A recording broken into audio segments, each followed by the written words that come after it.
the new Modus Super Series champion. Yes! What a finish! The silencer, Jeff Smith! And it is that shot wins week 6. Maximum checkout. He's done it.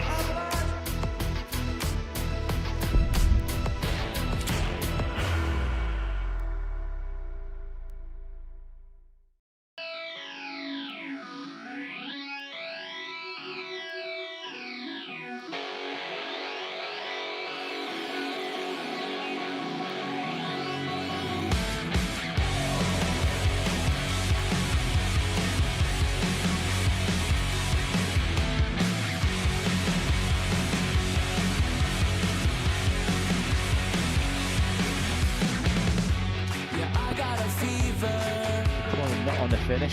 Why not? When you can do that.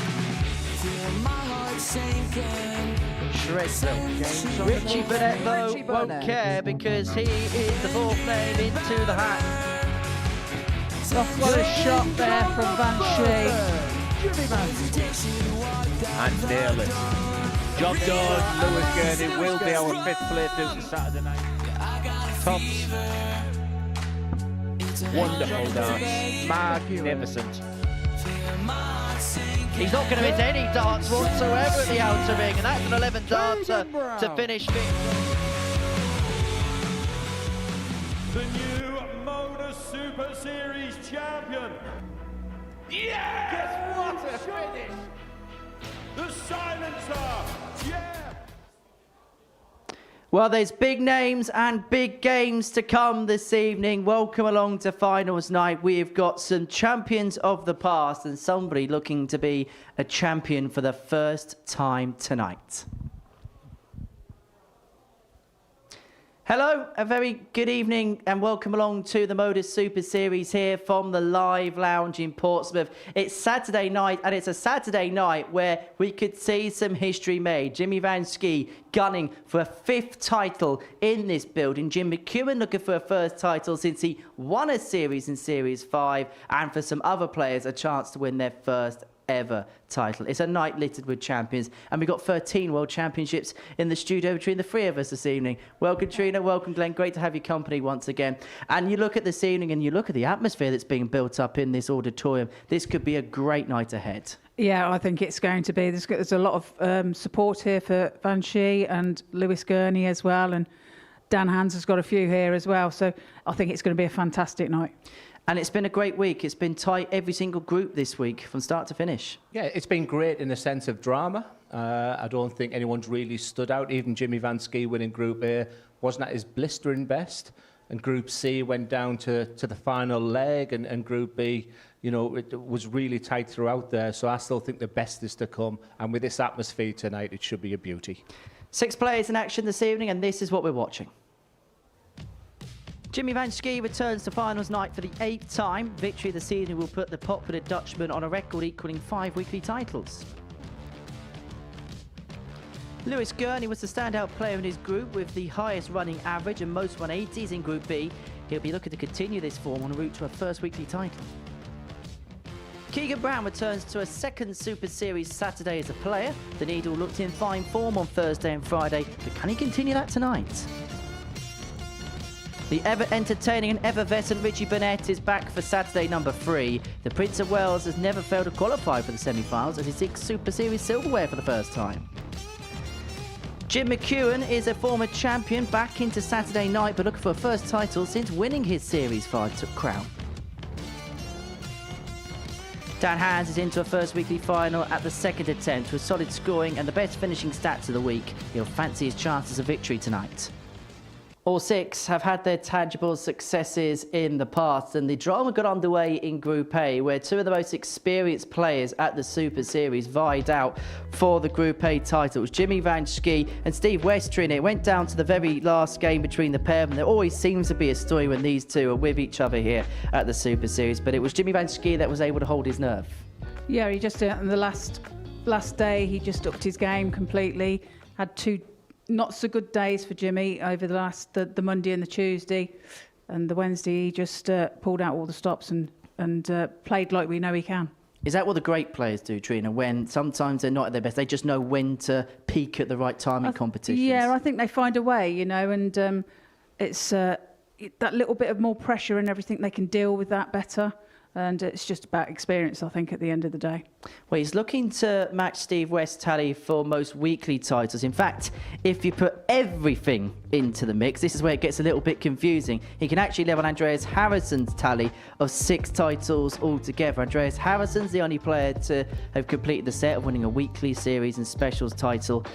We'll get rid of the ambiguity because actually, Glenn, all of these players have done their special things here in this building, and Jimmy Vansky can really put himself amongst the rest. Yeah, we've been talking about Legacy Week, haven't we, as a potential specials week. And when you look at those names there and the quality weekly titles, and the specials should be mentioned as well because, they play a big part of what we're doing here at Modus Super Series, and Jimmy's right in the mix. Well, Jimmy Vansky had the luxury of a couple of days off. Jim Mchuan didn't. He finished bottom of Group A in the end, but he went from the bottom all the way to the top of Group C. How tight that was. 3 players on 12 points. In fact, the top 5 in the end were separated by a mere matter of 2 points. Jim Mchuan won the group, Trina, and I suppose he is an example of it's not where you start in a week, it's where you finish in a week. Absolutely, and that's a prime example. He finished bottom in Group A, and he had it all to do in Group C. But fair play, he battled on through, and he found something, and he found something at the right time, and that's how he's got through.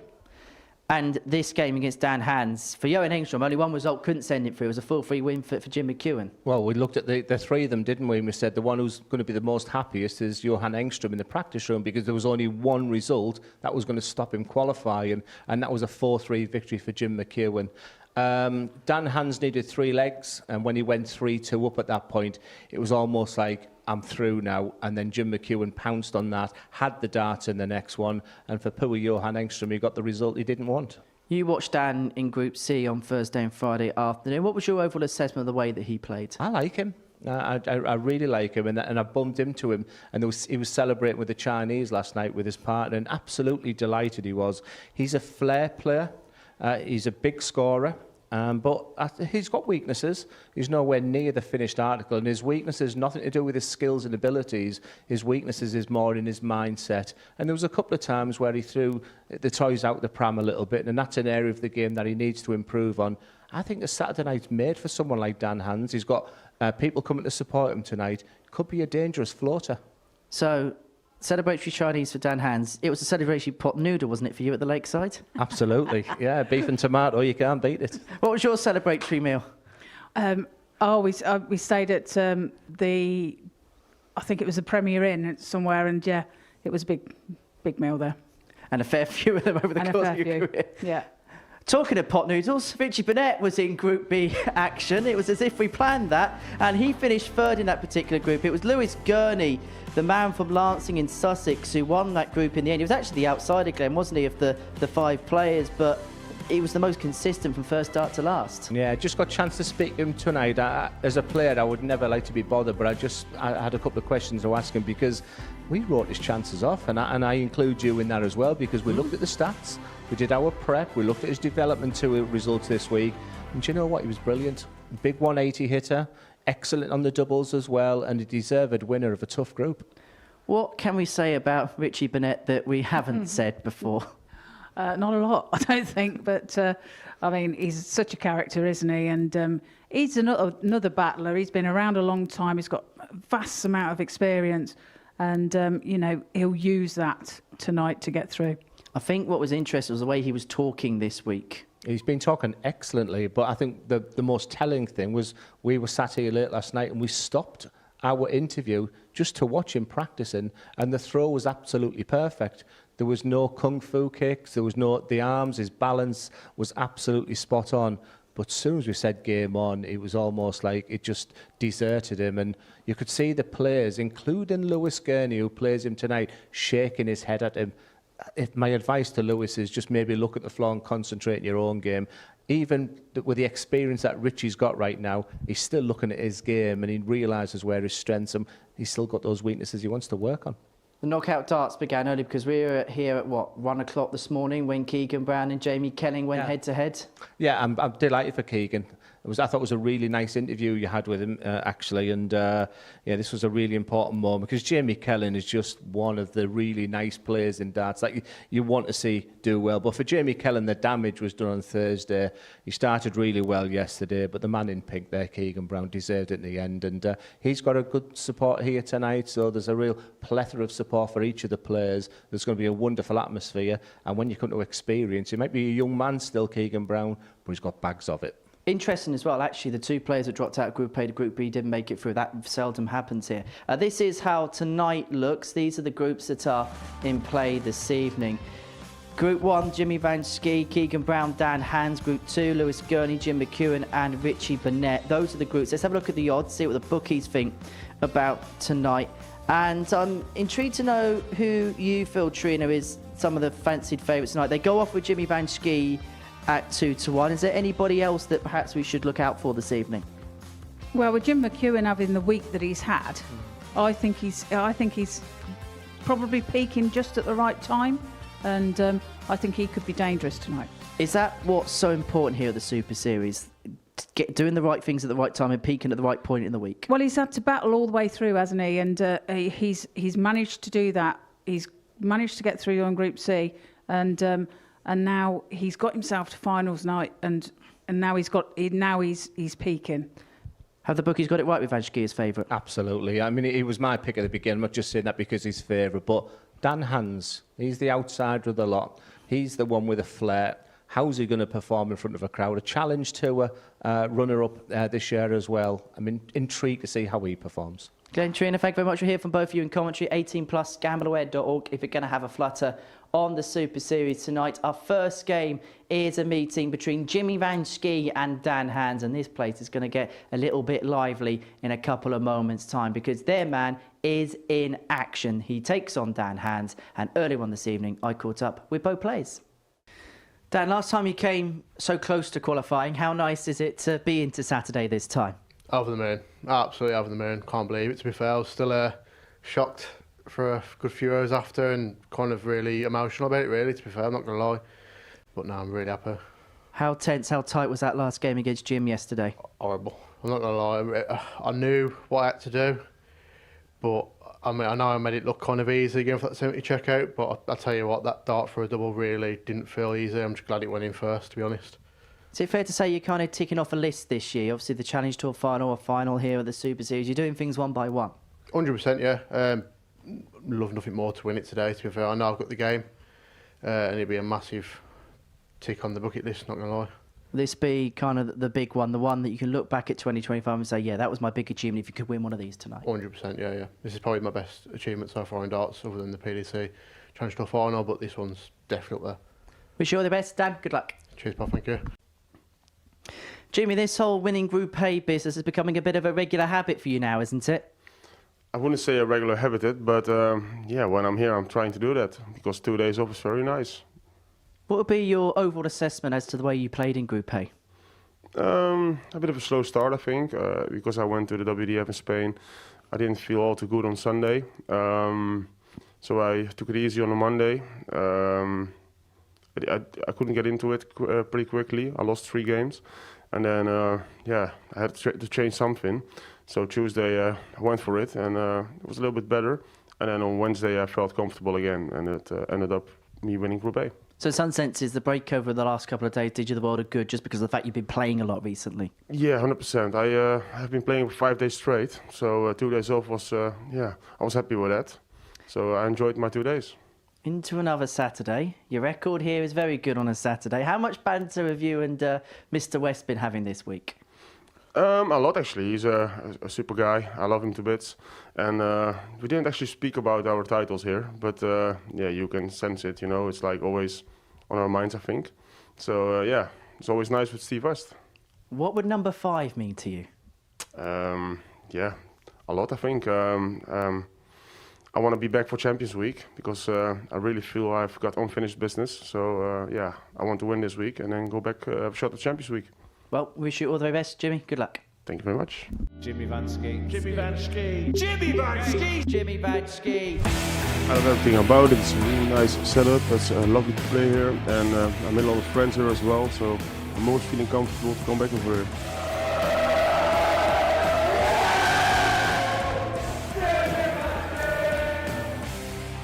What a finish! What a man! What a response! And look what it means to his Barmy army.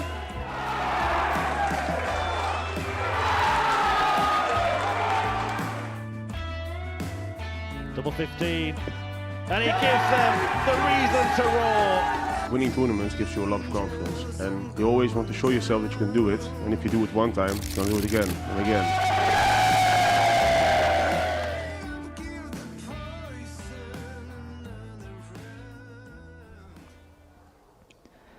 Looking for number 5, Jimmy Vansky kicks tonight's action off as he takes on Dan Hands, and we've got a couple of dab hands in the commentary box to guide you through the action. Trina Gulliver is alongside Glenn Durrant.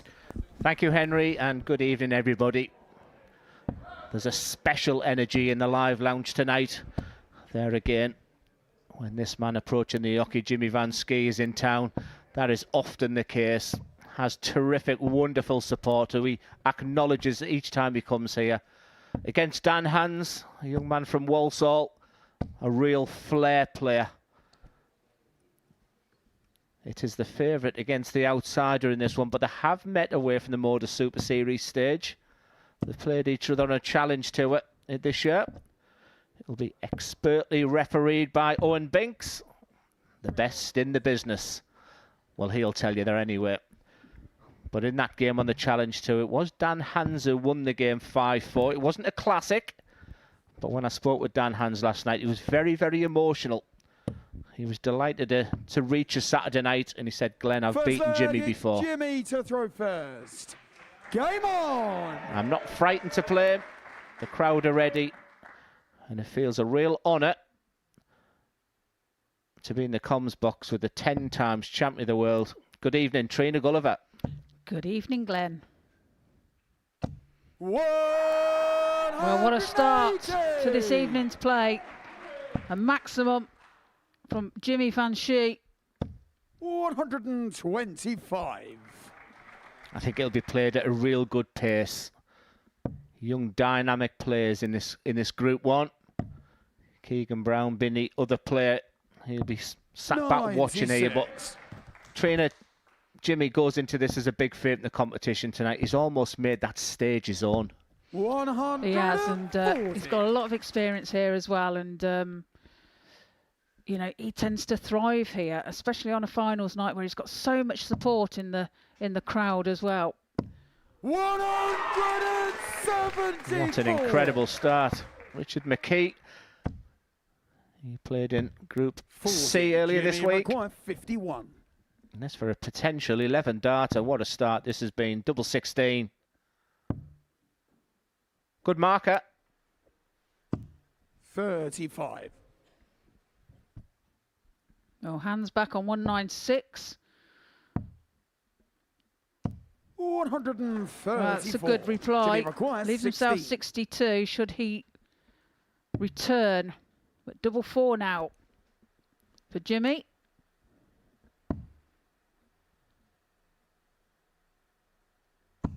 Gets it with his third dart. Gets the first leg of the board on the board tonight in this Second leg, it's down finals to night. Game on. Yeah, we talked about this incredible atmosphere in here, but let me tell you, when the two players are throwing the darts, Trainer, 41. it's absolutely silent in there. And just an indication as well that Jimmy's just feeling it. That didn't come comfortable, those doubles at the end. But just the kind of start that you want. A secure hold of throw with 15 darts. Yeah, great crowd, like you say, very respectful. Cheering when they can, when they know they can, without putting off the darts. There's Steve West. He's been competing this week. Yeah, Jimmy is after that 5 weekly titles. And with darts like that, who's going to argue against it? This has been a sensational start from two fabulous players. They are banging in those trebles. 100.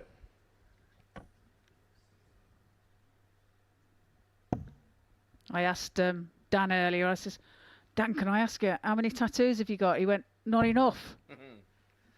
Yes, the tap man. 80. Just a nasty little bounce out there. Part of me thought he might have gone down to the 25 at that stage. Dan Hans, can he capitalise? 81. Is that enough? Jimmy, Maybe not. 141. Jimmy will fancy 6 darts from this 1-4-1.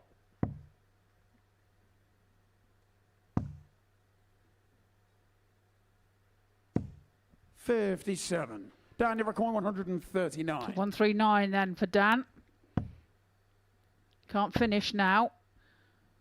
So Jimmy will be back for the 84. Jimmy, you require 84. Based on that last dart from Dan, you sense that this 84's got to go because both look in the mood. It could be a bullseye finish because it'll be the 14th segment now. Didn't even consider the treble. That would have been for 2-0. Chance for Dan. Dan, you require 40. Yeah, tops now then for Dan to level the match. Now finds it with his 3rd dart, smack bang in the middle of the tops. Takes the leg and levels the match, 1 apiece. Game on. His interview, Trina, when he arrived for Group C was he learnt his lessons from last time. We used the example of Marvin van Velzen where you've got to sometimes come to the live lounge to experience it, what time to get to the venue, your preparation. But he said the one thing that hurt him when he was here, he didn't hit out in his doubles. Well, if he's likes stats, I can tell him that he was the best player this week on the outer ring. So whatever work he's done in between there, and that was tested to the max. Last dart double top. 56. Exactly when both players look really good. Feels tense. 121. Does indeed, and it's so quiet during the throw. 140. And there you hear the crowd appreciating the darts being thrown. Yeah, why not? I mean, they're peppering that treble. Big scores. 96. I mean, Jimmy arrived here on Monday. Wasn't at his best, he openly admitted. Got better through the week. I doubted the fact that he wanted the 2 days off, but the fact he was in Catalonia to try and defend his title there last weekend. He's been playing 5 days on the spin. He's actually really enjoyed the 2 days off, to be fair. And he looks in good nick tonight. 44. Jimmy, you require 160. So 160 then for Jimmy. Well, the shot's not on now. Looking to leave it handy. Dan, you require 140. Would have liked more than that.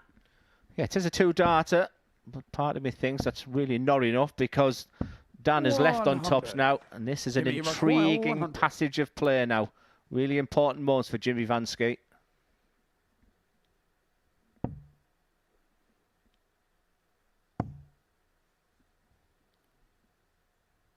Goes the treble 16 route.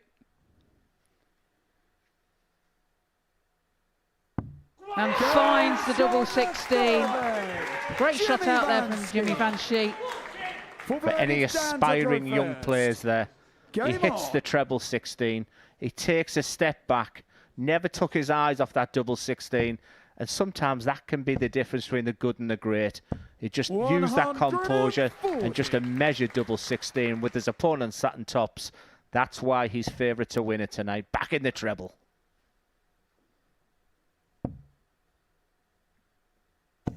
$140. Averages at the moment. Jimmy Vansky 94 60. and Dan Hans 96.31.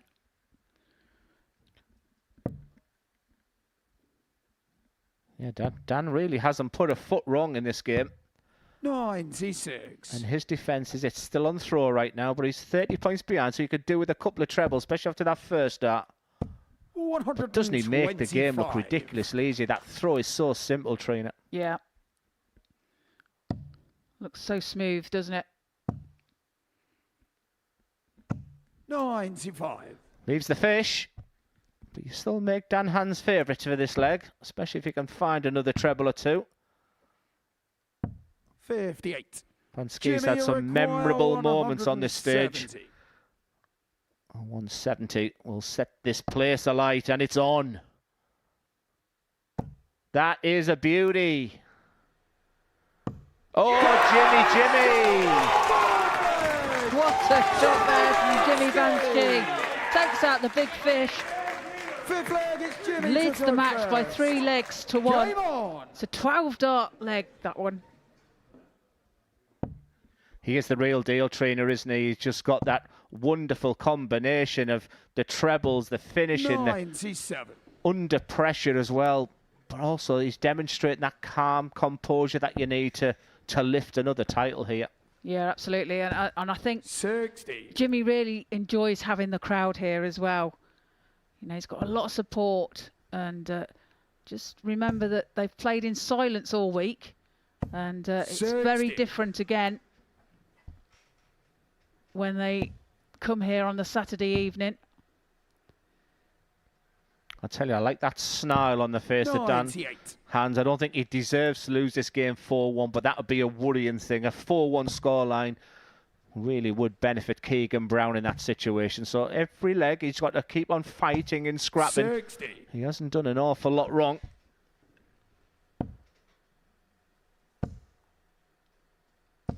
100.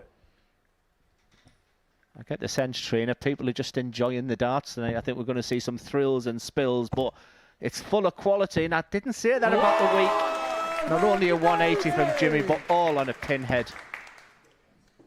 Yeah, Super Darts leaves himself 104 after 12. 100. Jimmy, you require 104. So this... Wow. That's unfortunate. Falls out of the treble 16. 64. I was amazed he went so close to that 143. treble again, but he's left himself tops, and he will be back. It's been a sparkling performance. Dan Hans hasn't done an awful lot 93. wrong in this Jimmy, game, you require but this could be a 40. devastating defeat for Dan in the opening one, because Jimmy Vansky, when he looks at tops, takes the opener. It's Dutch delight in this opening game, and a very, very good performance from the pair of them. Dan Hans can look at himself and be very proud of that game. He will come back and fight for another day, but listen to the crowd.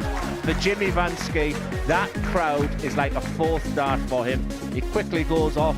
He will be back, but it's a super start for the favourite of this competition tonight. Jimmy Vansky, a 97.11 average, but the highlight was that 170 finish. And next up, it'll be Group 2. It'll be Lewis Gurnie against Richie Burnett.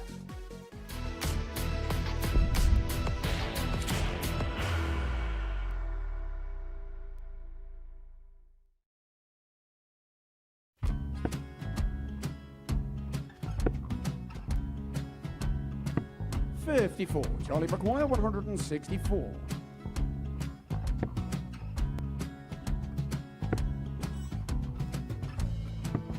44.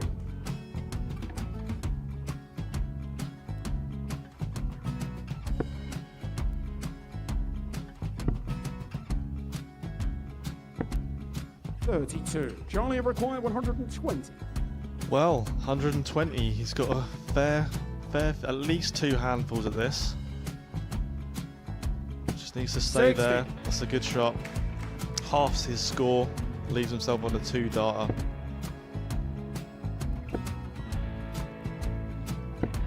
$26. Charlie Time on his require side 60. to become back-to-back singles champion.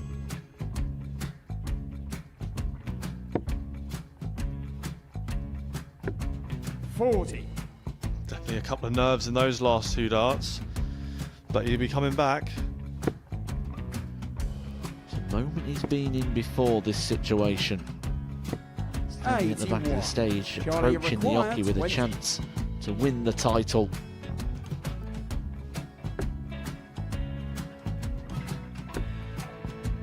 He did this to win the first title, if you remember. 11. I think he's gone. Georgia I think require he's gone to 118. bust it, maybe. The first title he won, he wanted 20. He went 6-7-7 to win it. He had a chance to replicate it again. Yeah, I get the feeling that was for a bust, and 39. on that Charlie situation there, George require Gay wasn't even 9. able to take it out going to the 18s on that switch. Yeah, I think he just panicked a bit, but he's done well to get that big one. Sometimes can be the hardest part. Georgia requires This is it. 79. It's got to be 19s. got to be 19s for this shot. Big 20 and a double.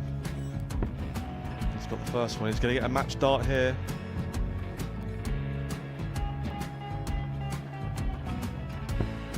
$59. Charlie, Threw the entire require body into that 8. one. Just didn't want to let go of the dart.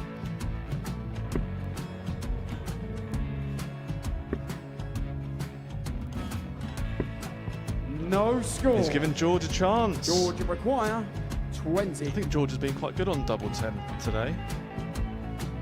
So many opportunities for Charlie Murphy. Go Couldn't get the job it. done. Got out of the match!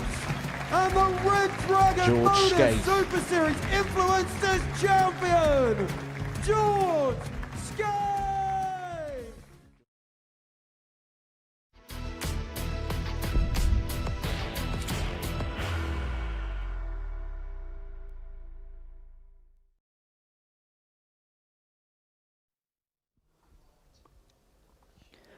Well, Jimmy Vansky was the big favourite before a dart was thrown tonight.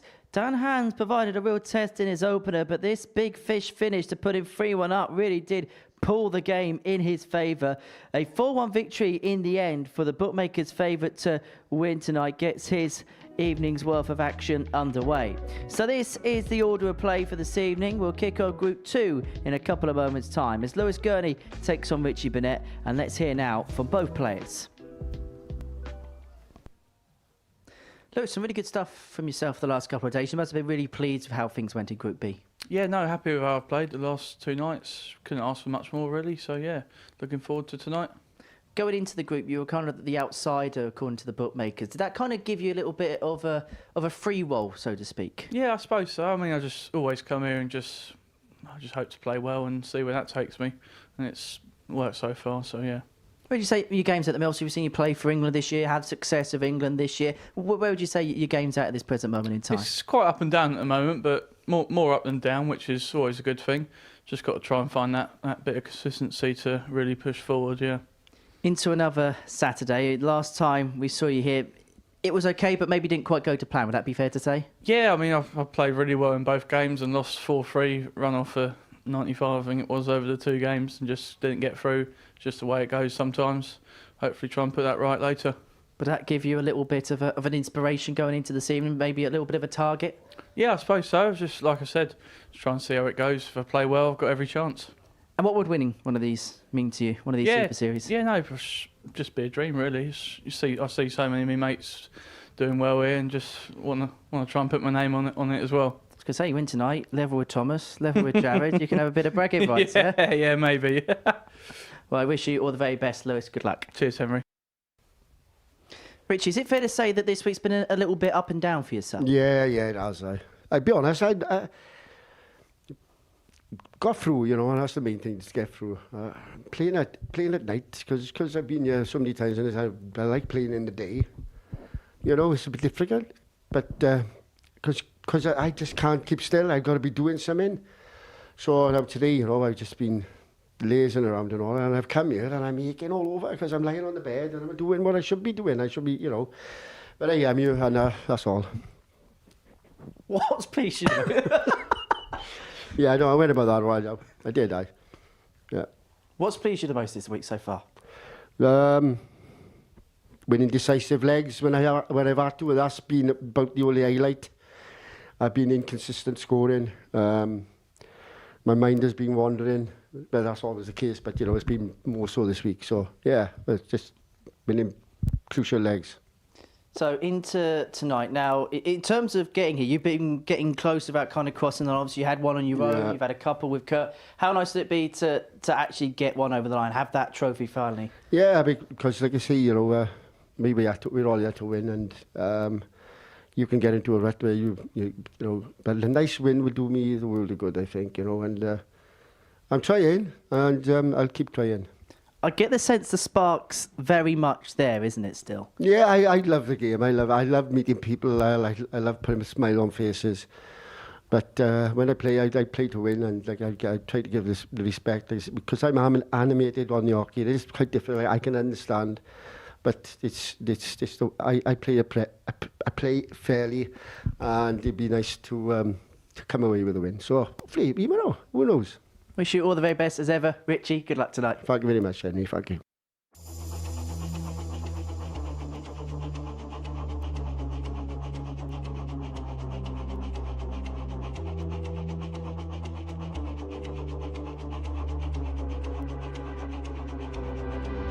'96 in the previous leg. 120. For the win. As Burnett bounces back. A dart at double 14. To win it, it's done. Bullseye for the win. Bullseye to seal it in style.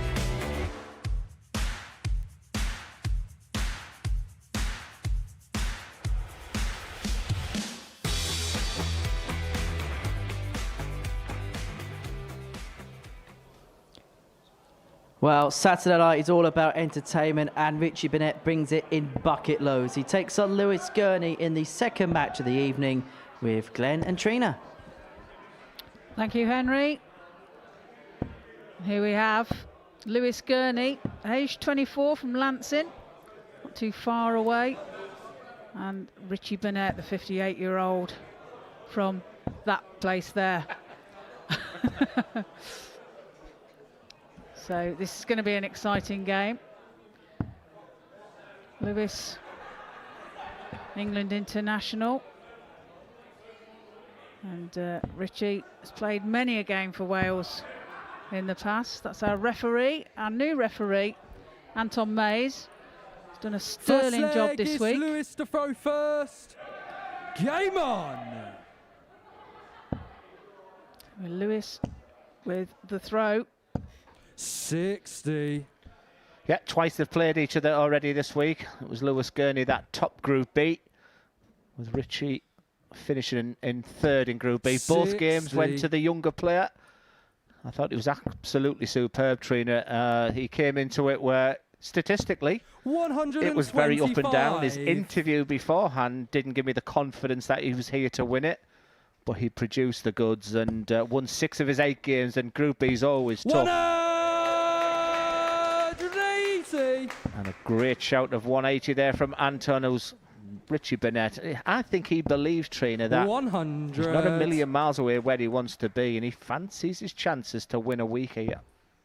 Well, you can see it coming, can't you? He's been here a few times now, and 60. seems to be improving every time he comes, and he's just such a character, isn't he? And it's, you know, we enjoy having him here. Yeah, and when I watched Lewis, he was almost sarcastically smiling behind the back of Richie yesterday, because that theatrical throw that can be often associated with Richie Burnett was coming really to the fore. You saw require 156. a small sample there with a kung fu kick. And my advice to Lewis Gurnie would be just to focus on your own game, because if you try and focus on Richie, you could have serious problems. Yeah, that's true. Just thinking what he needs. 43. Lewis, you require 96. Sussex on tour. Big dart. 78. Yes, he represents his Sussex 63. county darts. Very proud telling me about that. It was a missed opportunity after that beautiful first chance. Options on the 63. Now it's the big number for the double 16.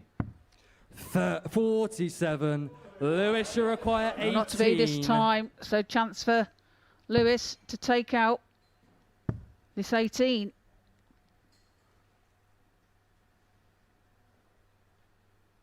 Bit of distraction there. Poses. No score. Takes a nasty deflection, that dart. Yeah, there's a big crowd in here, but the great players, what they can do is what Richie's just done there. You've got to blank whatever is going on. Noises, applause. And that's something that Lewis even demonstrated last night, Trina, in front of that empty room. He's got to find a zone where you don't hear a thing, because you can put a brass band behind you when you're playing at your best. When you've got niggling things behind you, it really can affect 140. It's that thing about having white noise as well, isn't it? That can be very different. But when there's that one little thing that just stands out of a silent crowd. Yeah, we're during the week in the Group 55. B. Big smile. 1995 world champion Richie Burnett, but I don't think that does it justice as well. A world master in 1994, twice beaten the great, rest in peace, Andy Fordham in the semi-finals of both of those competitions. This has been a sparkling start. One-way traffic so far. That crowd need to support Lewis ASAP. 100. Richie, you require 167. 167 then for Burnett. Not to be this time, so looking to set it up. 123. That's good darts. The thing that's interesting for me, Trina, is that the theatrical throw I talked about, the arms flailing, Richie, you require 44. the balance all over the place is minimal tonight. This is exactly what Richie Burnett was doing last night in practice. I think he's a better player, and that was for 2-0. Lewis, you require 156. Well, the shot's on. Well, needed the treble 20 with his second Richie, dart. Does 8. recover well. Double 4 now, double 2. And that's some distance away.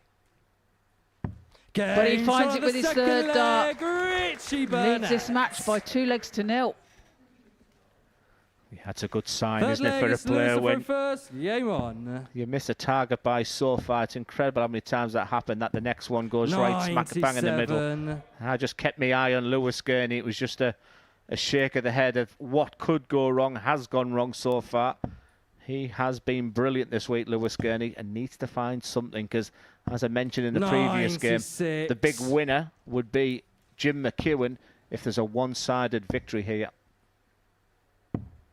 42.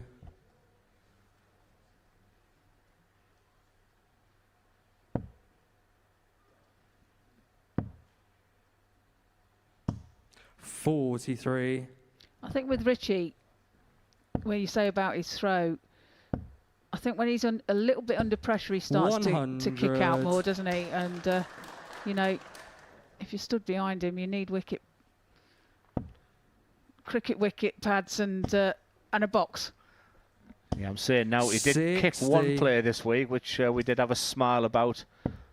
But there was 5 minutes where even before we were showing any darts, where he was having some practice darts, he was going ton 40, ton 80, ton 40, and his throw, he was not moving. Even the head's smashing back. Watch his head go all the way back. That's a clear sign when that pressure is on there, when he can just keep it all still and minimise the movement. He's been superb this week. He won 4 of his 8 games in that Group B, finished 3rd. It was a shame that Steve West, who's in the audience tonight, he didn't get through. He would have been looking for his 6th weekly win. 140. Lewis, you require 121. 1-2-1 then, and the shot's on. Bullseye. 90. Richie, you require 102. He'll feel like this is a bit of a freebie. It's against the darts. His opponent's just made a decision to make here. I think he made the right decision, but I was just thinking that dart at treble 20 was such a good Lewis, marker. you require 31. Steve West watches on. This has to go. It's double 8. Game shot on the 3rd leg. Lewis Gurnie gets a leg on the board. And he trails by 2 legs to 1. 4th leg is Richie. Trainer, when Jimmy Vansky is in the house on a Saturday night, usually the talk in his comms box about that incredible crowd. Tonight, I think they're outnumbered by Lewis Gurnie. Yeah, well, he's local as well, so he's got a few that have come to support him tonight.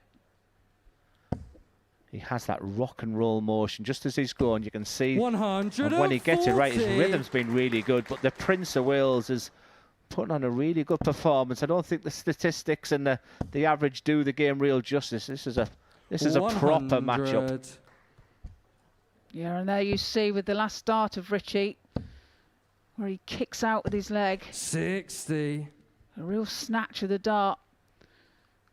You could compare him slightly to Jockey Wilson with that same kind of snatch of the dart.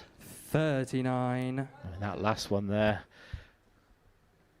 Dare I say, a coach's nightmare, trainer. That's a beautiful dart for young Lewis. It was begging for a max. Go on, son. 180. The super darts there from Gurnie. Leaves himself 1-2-1 after 9. But here comes Burnett. 140. Lewis, you require 121. Well, he's been here before. This time it'll be treble 17.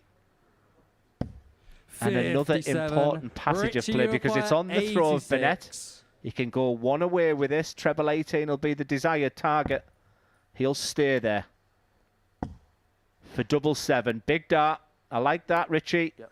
Just getting his composure, just double checking with the referee the score. This is huge. Game shot on the 4th leg. What a shot there. Richie Burnett. Richie Burnett takes a 3-1 lead.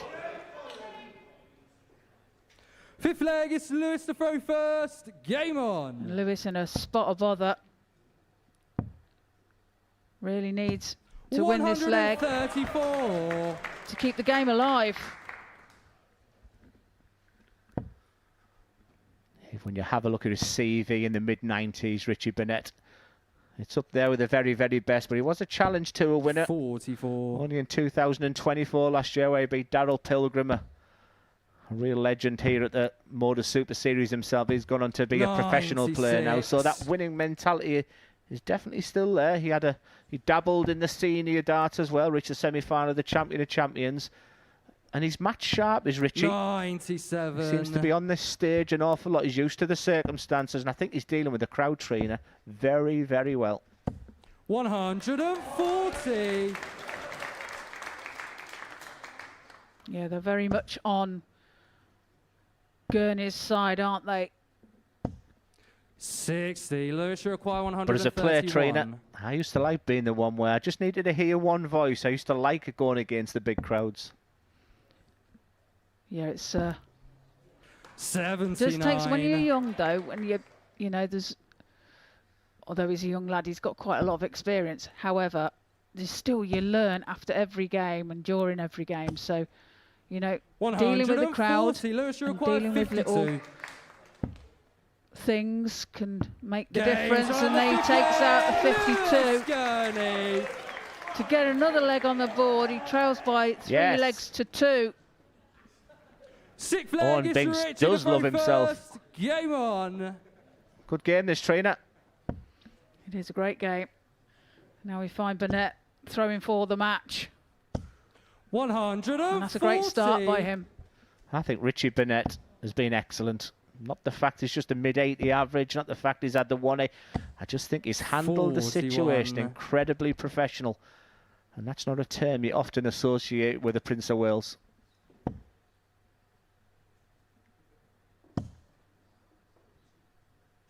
$96. Gurney needs a big one, and he needs them with these 3 darts.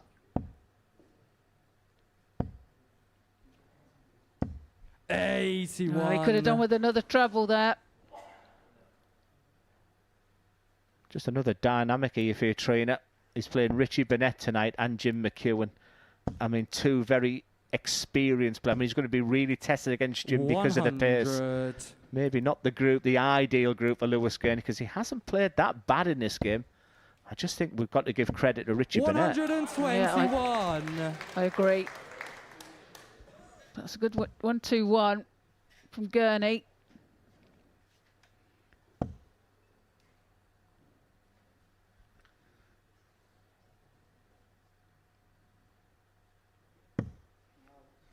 The target was for the 25 or bullseye, but couldn't find it.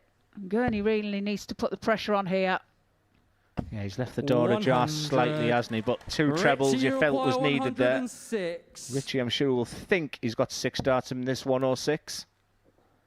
It's been a very cunning performance. He's got so much nous and knowledge of the dartboard, as demonstrated there. Will he be back? 58. The answer is yes. 8. Double 4 required for the match.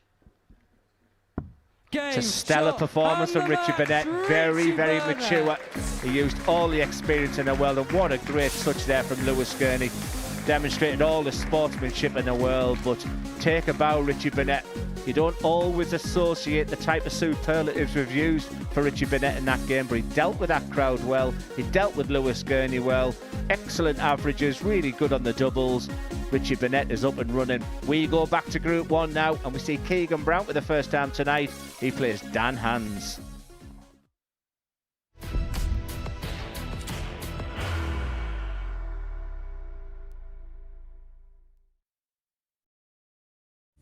You will be disappointed with that. He wanted to have one dart. requires 20.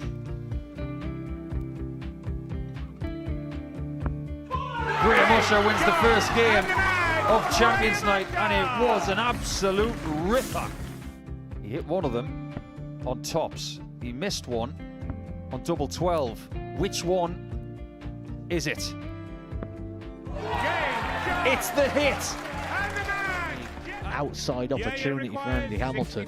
Van der Velde should be getting a match start again here. He's already had one.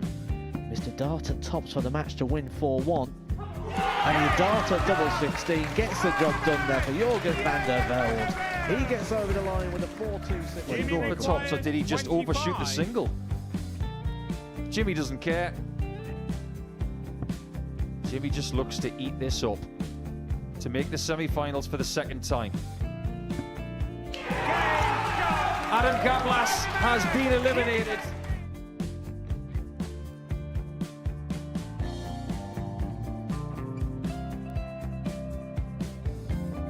Keep us guessing.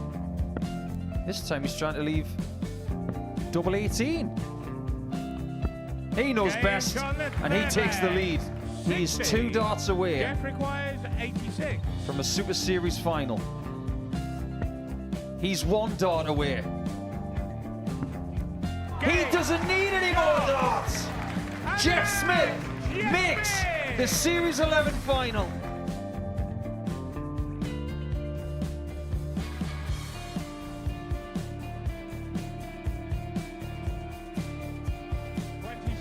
Is Usher losing his cool a little bit here? Oh, absolutely. Right now, I'd say the head's gone, and you don't have long to recover. It is very, very short format darts. Vansky's halfway to victory. He only needs 1 more.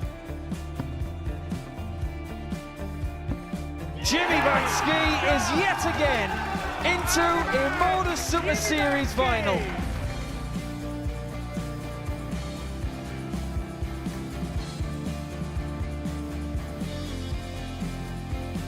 Flashback vibes. Can Jimmy Vansky do the same? Just needs the 1 treble here on the 19s. Finds it.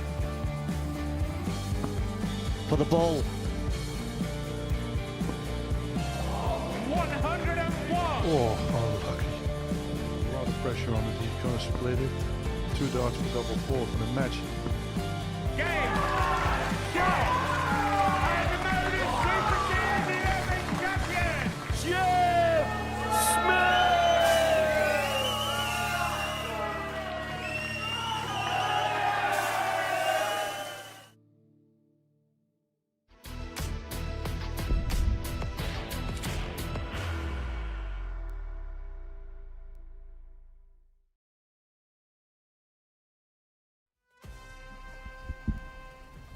So this is what we've seen in Group 1. Game 3 is about to get underway between Dan Hands and Keegan Brown, and this is what is at stake. Dan Hands will be through with a 4-0 win against Keegan. He'll be out with a loss, so he'll guarantee qualification for a win over Dan.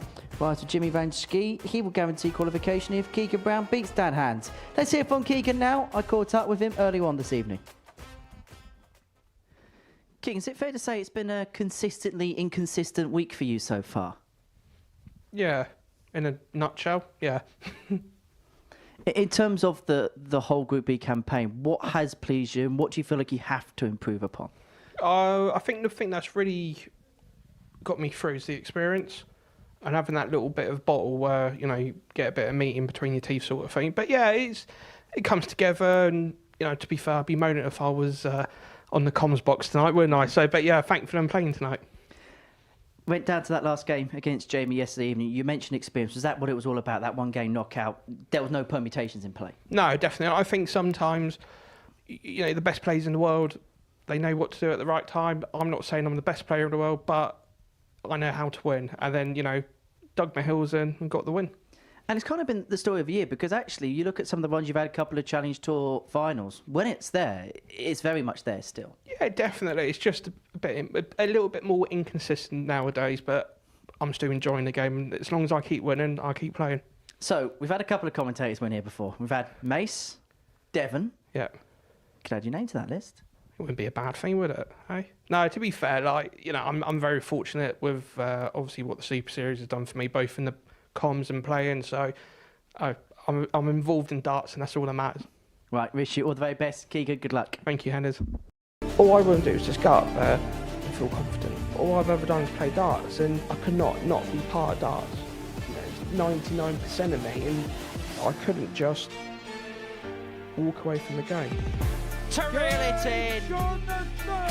It's another beauty for Keegan Brown. That's it.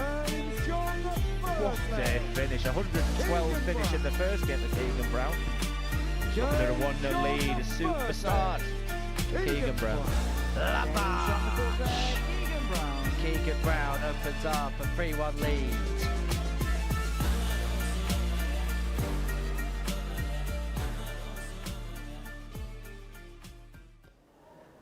Keegan Brown with the simplicity of winning a game to make it through. In the commentary box, it's Trina and Glenn. Yeah, thank you, Henry. And I think that makes it really simple for Keegan Brown, in a sense that you don't want those permutations in the head, and that knockout sort of basis started for him yesterday. But Dan Hans will have work to do. I didn't think he actually played that bad against Jimmy Vansky in that opening game. I think he demonstrated his qualities. I think there's a real potential dart player. But for Keegan Brown, the very, very likeable Keegan Brown. It's just over a decade now since he became the World Youth Champion.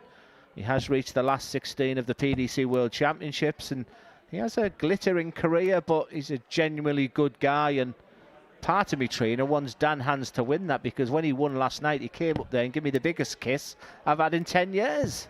Well, hey. No,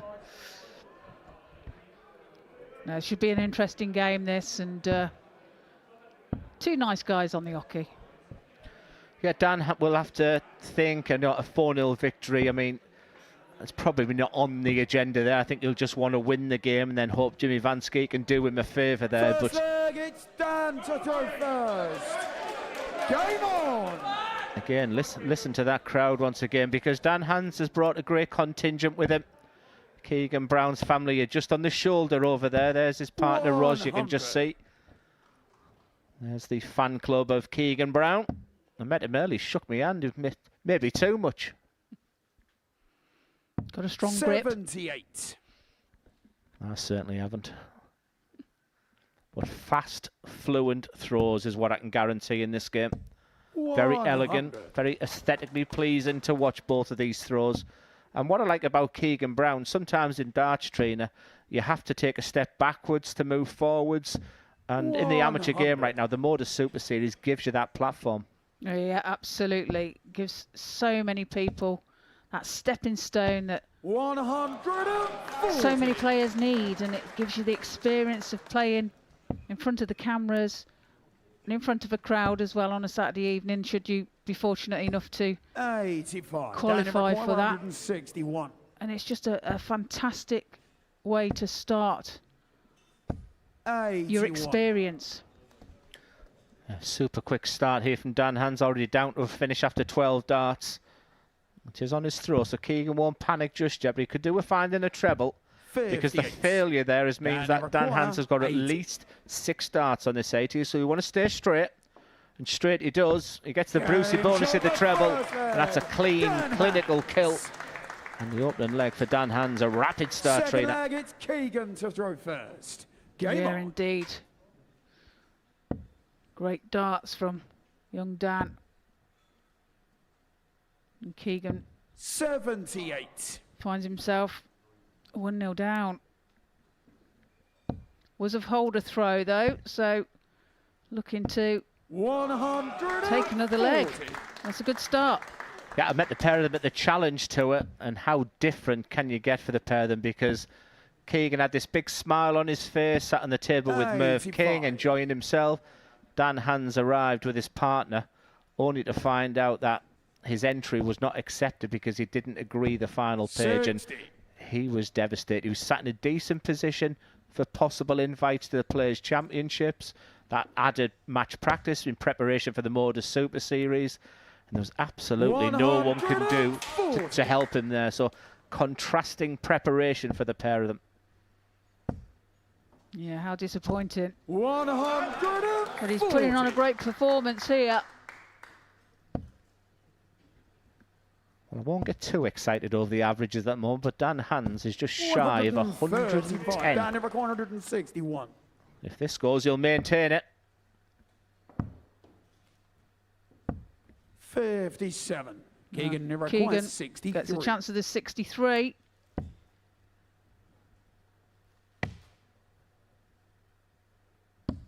Wires the tops. Down to require 104. Very close to the treble 17 there, was it? But yeah, heard the clash. But he will be back. 48. Keegan to require 40.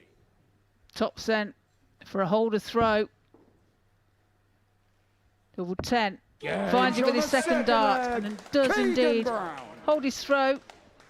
The match stands at 1 apiece. So like it's down to throw first. Well, the tap man is in relation to the amount of tattoos that he's got on the body of Dan Hans, and bring back Rexy was linked to the fact that last time he was here, he was bringing like a toy dinosaur onto the hockey. I think he's missed it this week.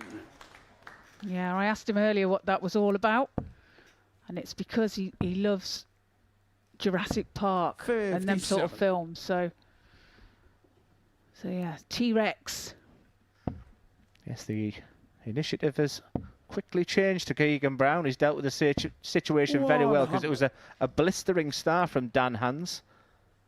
But it's Keegan that's got control, and Dan needs to be careful because the trebles are drying up. 58. And it's on throw for Dan, so these are worrying moments for him at the moment. And Keegan, if he can pile in another couple of trebles here, will take control, not only this leg, but the match as well. 97. Well, that's a good last start. Recovers well, picks out the treble 19. 60. And Dan can't find a treble.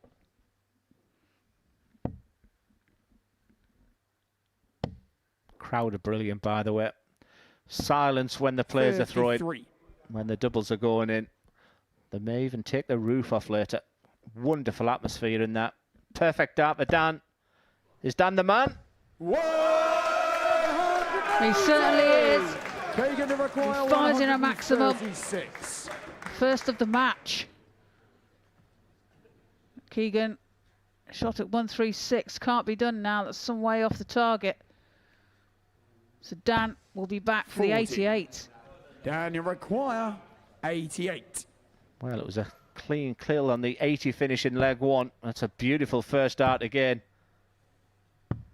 74. Keegan, you require 96. Well, chance now for Keegan to break the throw. 76 required. 88. What a wonderful second dart that was. I was looking for double-double. So this can still get dangerous. You've got to be aggressive with the first dart. Score. What a difference a wire makes. A little too aggressive there. Just pitches it a little bit high. And Keegan now for double 4. Finds it with his third dart. Breaks the throw of Dan Hans. Full flag, it's Keegan to throw first. Still very much a young man in his own right is Keegan Brown, but we use the words for Richie Burnett, how he used his experience and guile and knowledge of the dartboard in the previous game. And under pressure there, Keegan Brown on that double 4 after the little 4-part by Dan Hans going to 16s. He's actually, at times in this game, he's been second best, but leads 2-1. And looks like it's had effect on Dan. 22.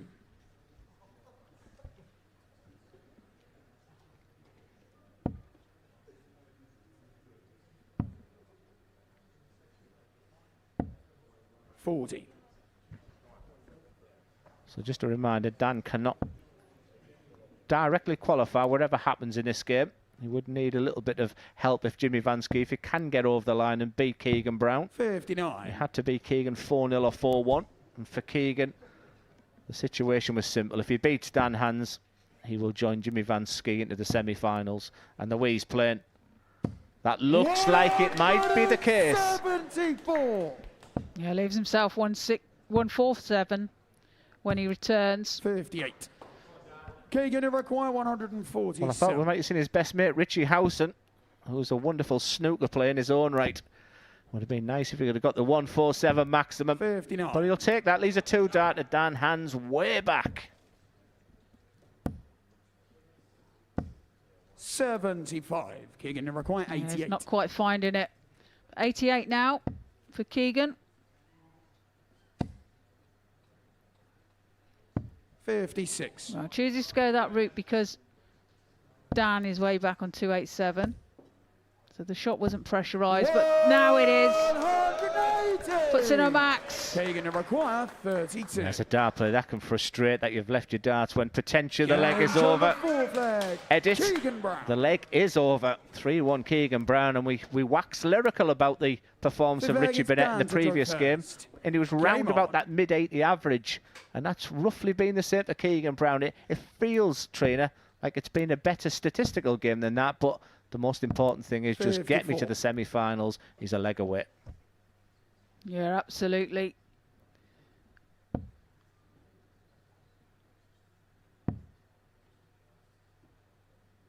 That's great darts there from Keegan Brown.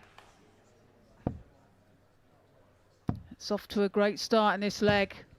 130. Dan follows it in. Yeah, it's great to see that little montage at the beginning for Keegan Brown, who for many years sort of balanced his career with his job in the hospital as a lab assistant. 24.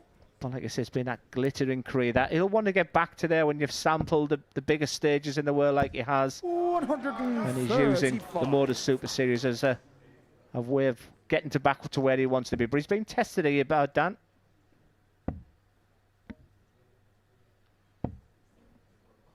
$34. Well, a few wayward darts there from Keegan. 60. Well, Dan on 118 when he returns. And Keegan really got to find something here. And he does so. What a shot there from Keegan Brown. Timing is absolutely brilliant. And this has to go, and it can't now. Yeah, Dan Hans has been a real credit to himself this week. You can see the frustration just trying to burst out. And Jimmy Vansky was excellent in the first game against him. 32. And for Keegan Brown, is he on the final stretch?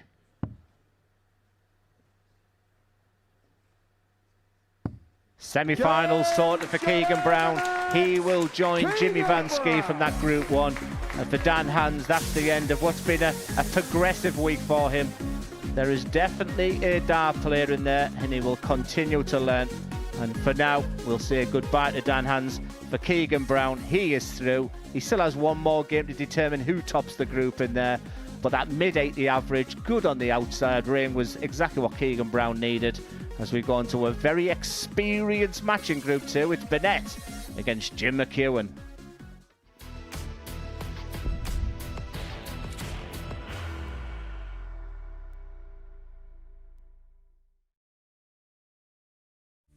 You will be disappointed with that. He wanted to have one dart. Requires 20. Graham Usher wins the first game of Champions Night, and it was an absolute ripper. He hit one of them on tops. He missed one on double 12. Which one is it? It's the hit. Outside opportunity for Andy Hamilton. Van der Velde should be getting a match start again here. He's already had one. Mr. Dart tops for the match to win 4-1. And the Dart at double 16 gets the job done there for Jurgen van der Velde. He gets over the line with a 4-2-6. Did he go for tops, or did he just overshoot the single? Jimmy doesn't care. Jimmy just looks to eat this up to make the semi-finals for the second time. Adam Kaplas has been eliminated.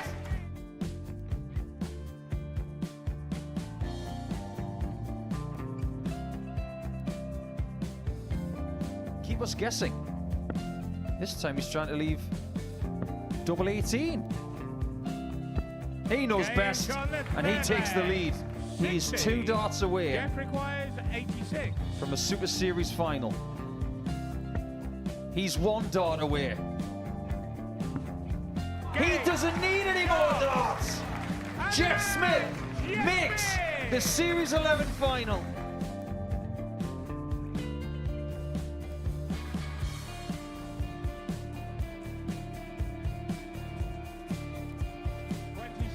Is Usher losing his cool a little bit here? Oh, absolutely. Right now, I'd say the head's gone, and you don't have long to recover. It is very, very short format darts. Vansky's halfway to victory. He only needs 1 more.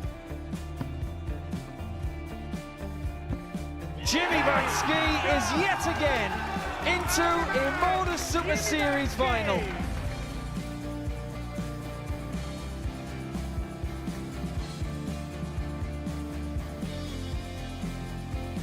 Flashback vibes. Can Jimmy Vansky do the same? Just needs the 1 treble here on the 19s. Finds it. For the ball. 101! Oh, unlucky. A lot of pressure on it. He's going to split it. 2 darts for double 4 for the match. Game! Go! And the Modus Super Series 11 champion, Jeff Smith!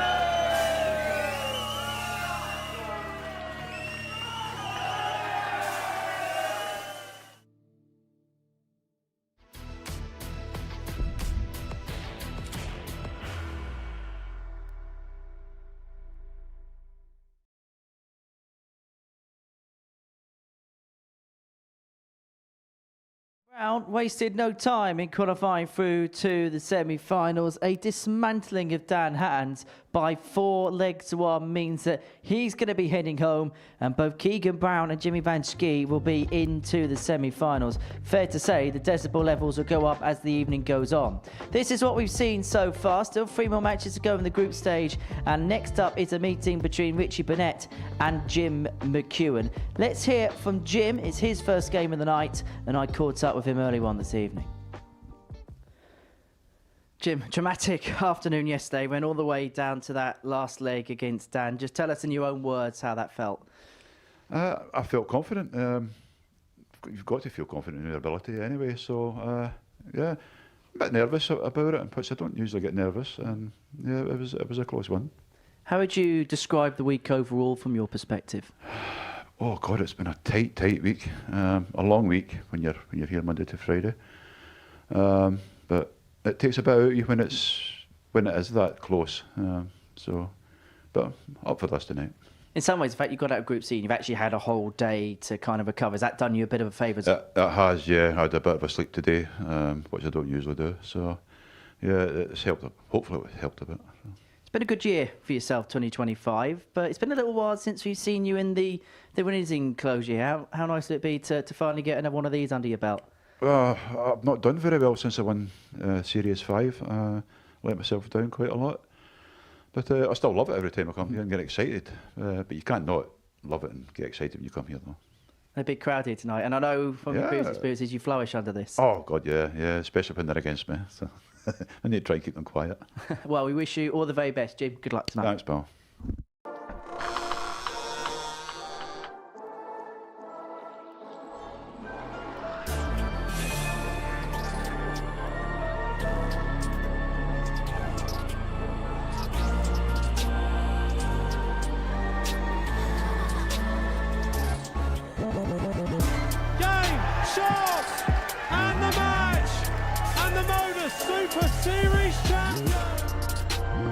Well, that's majestic from Mchuan. Double 18 for another ton plus checkout. And Jim Mchuan is on fire.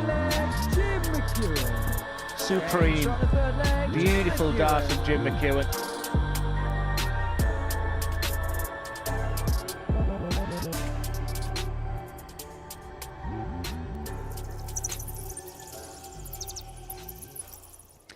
And the last time Jim McEwen won a week was that Champions Week, so long ago that Charlie Courtefine was refereeing here. He's in Amsterdam this weekend for the World Series of Darts Finals, and it's not just the players that have used the Super Series as a pathway. We've seen some great referees come through this building, and we've got a brand new referee on stage in Anton Mays. But to the action here, Chucky and the Prince of Wales with Trina and Glenn. Thank you, Henry. Jim McEwen's first game of this evening. 58-year-old Richie, that is, from that town again, Cum Park. And Jim McEwen, 58 years old, from Maybole, a Series 5 champion. So he's had a difficult week. Ended up last in Group A,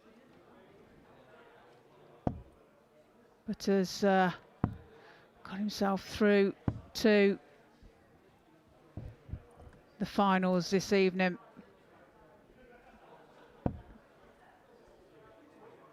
Experience is the word for me in this game, and I've really enjoyed watching Jim McEwen play this week. First leg is Richie to throw first.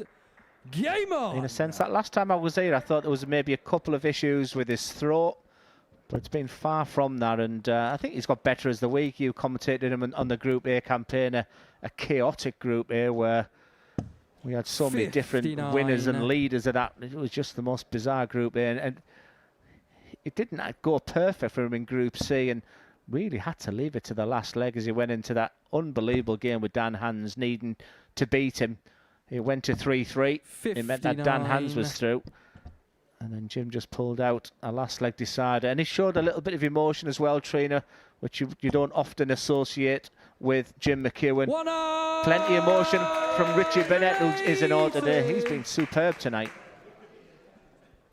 He has, yeah, and like you say with Jim, two very experienced players up here on stage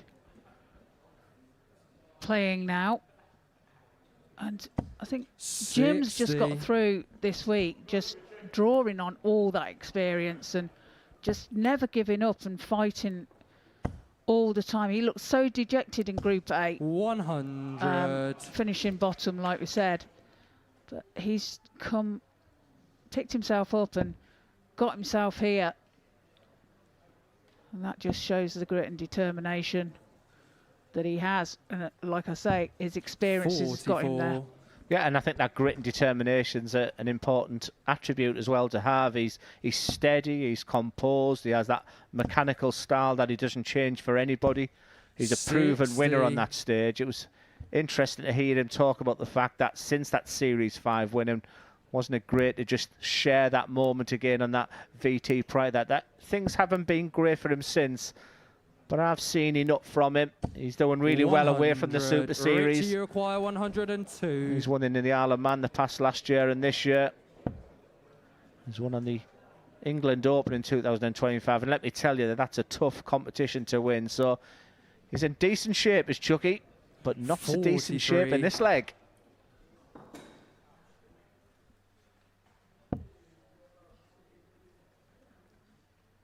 Yeah, Burnett on 59 when he returns. But that's a good shot there from McEwen. You acquire 59. Leaves himself 104, but 59 for Burnett. Tops required. The first leg of the match, not to be. Jim, you require 104. Yeah, just maybe the crowd getting involved a little bit there. And it's strange that is the case, because these are the two players who brought the least people with them. But what a dart that is, because he's been second best in this leg. But he's going to get a dart for a break of throat. 64. That bends Richie, the wire. You require 40. It's a chance now for Richie to find tops.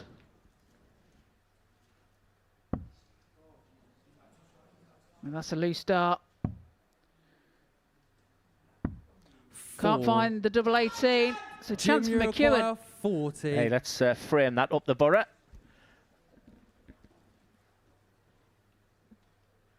Game. Slow and steady wins the race. He was nowhere near his blistering best, Jim McEwen. In fact, it was a disappointing leg from both players. Richie Burnett Seemed to get a little bit frustrated with the crowd at one point. You can see him Game on. going to the speaker. And if you haven't been with us all week, that speaker is a big part of the play of Richie Burnett. But it's Mchuan that takes the opener. He's relaxing now and finding the trebles. As he fires in a maximum. Second of the match. One apiece as that goes. 27. Yeah, the big loser here, remember, for a big victory for Jim Mchuan will be Lewis Gurnie.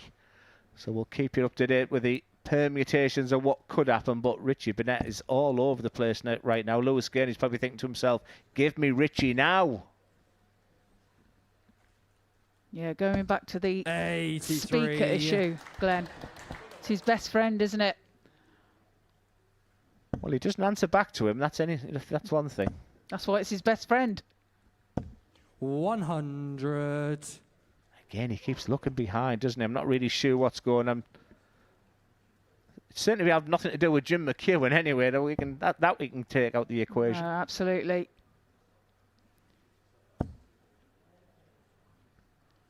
Look at the concentration. His steady throw all the time.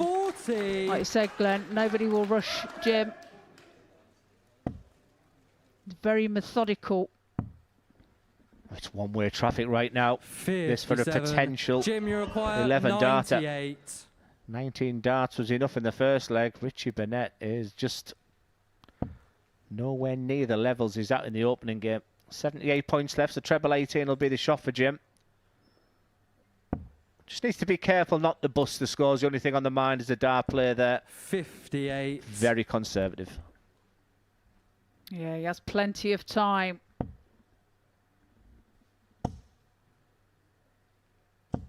$100. Jim, you require 40. Top 7 for Jim. Game. Tops he finds with his first start. Leads this match by 2 legs to 0. And a 13 dart leg there for Jim as well. First. Game on. Well, trainer, we already know the semi-finalists from the Group 1 stage already. And remind, if Jim Mchuan wins this game 4-0, we will know the semi-finals from Group 2 as well. 54. We want drama.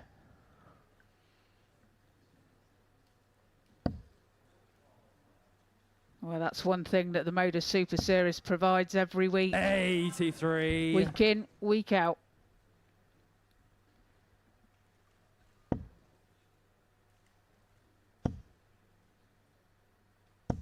$60.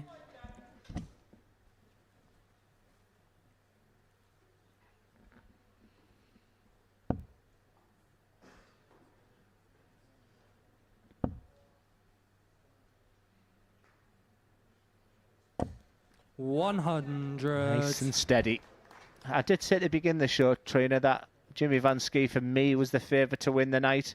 I put a lot of that down, that he'll have the crowd support, but that's not necessarily the case. It's more to do with his skills. But I thought if there was one player that could affect Jimmy, it could be Jim Mchuan. 1, he's a proven winner. 2, he's an excellent dart player. And would the pace of the game mean Jimmy would struggle? Jimmy would argue that they've played 3 times already this week. Yeah, but it's still a good point to make. 123. You know, that pace can affect players, and it can affect from day to day. It does, you know, it's all about confidence as well. And Richie Burnett getting a little agitated with himself. Very annoyed with himself with them darts. Maybe ignore that. They played each other 3 times this week, and 83. Jimmy had no problems and won all 3. What has happened to Richie Burnett here? He looked $1 million in that first game. I just don't think the mid-80s average done him any justice. This one he's averaging in the 60s. Go figure. 121. Well, that's a good recovery after Jim, that single one with the first start. But Jim here, 112 required. Can you find the treble 20? Moves across the hockey to give himself a better look at it. Not to be. 72 required. 48. Richie, you require 123. So 1, 2, 3 now for Richie. It's a much needed leg here. Treble 18 for Bull. Finds it. 50 left, 50 left. Bullseye required. And that's some distance 89. away. He needed a Jim, you spark. require 64. He needed a catalyst, and I thought that bullseye would have given Richie Burnett something that he could be back, because 64 is not a gimme. It's only going to be one dart or a double. But the carrot that's dangling is a 3-0 lead here for Jim. And that is the case, 3-0, sweet as in nuts. Mchuan. Yeah, that tops, he's great on tops. Fourth His leg, preferred it's Jim double. to throw first. Game And there's on. Richie going to speak to his friend, the speaker. It's a bit of a ritual for him. 100.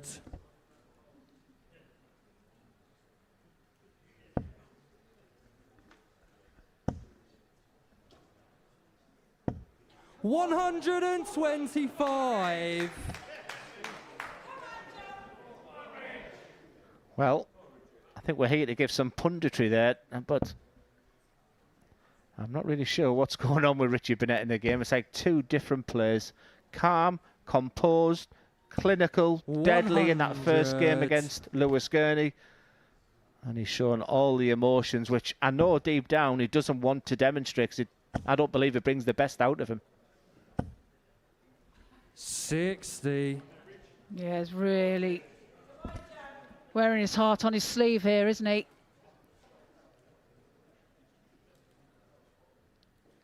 I'm not a fan of showing your emotions, because all it does is give your opponent a buzz off it. If they can see that you're niggled, it's giving them positives. Yeah, it's part of the DNA of Richie Burnett. And for Jim Mchuan, he's just soaking up and feeding 41. off it. This is just routine for Jim Mchuan. In normal circumstances, you'd be saying the player who's playing against Richie just needs to stay composed. But Jim McEwen's middle name is measured and composed. He's enjoying every second of this. The one player who's not enjoying this, let me tell you, is Lewis Gurnie. Yeah, it's not good news for him, is it? 85. Jim, you require 140.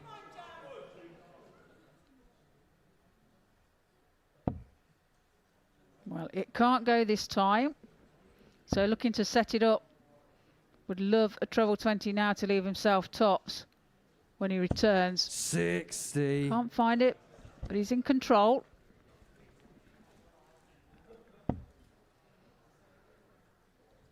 Well, it's Jimmy Vansky and Keegan Brown from Group 1 who contest semi-finals. 80. And if this 80 points go, we will know that it's these two players who will return for the semi-finals.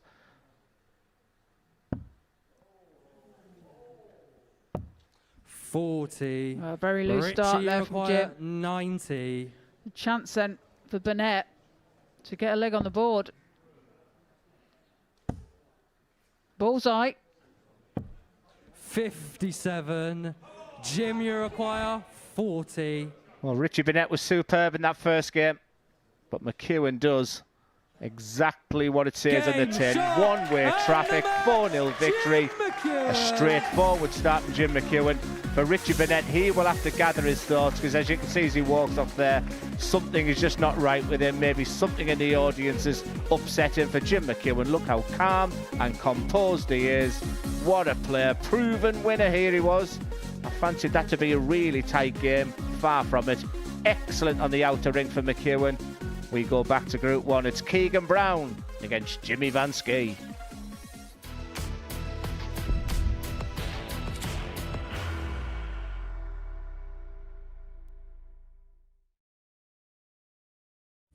He will be disappointed with that. He wanted to have Graham one dart. requires 20.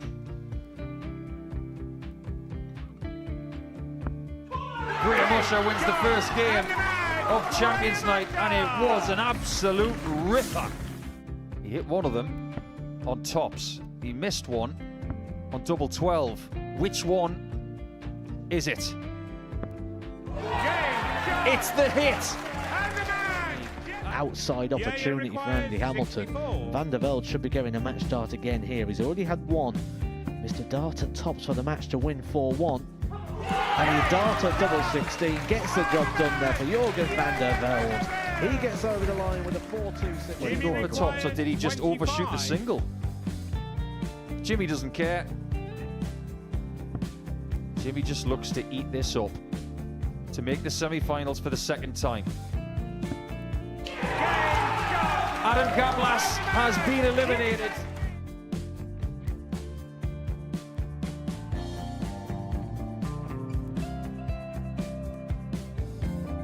Keep us guessing. This time he's trying to leave double 18. He knows best, and he takes the lead. He is 2 darts away from a Super Series final. He's 1 dart away. He doesn't need any more darts. Jeff Smith makes the Series 11 final.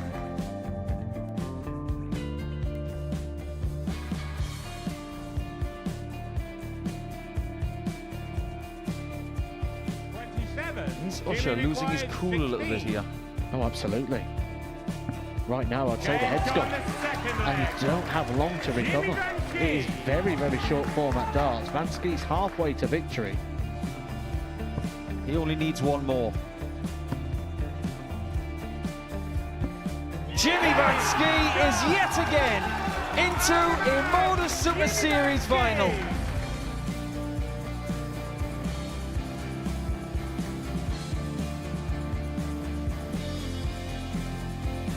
Flashback vibes. Can Jimmy Vansky do the same? Just needs the one treble here on the 19s. Finds it. For the ball.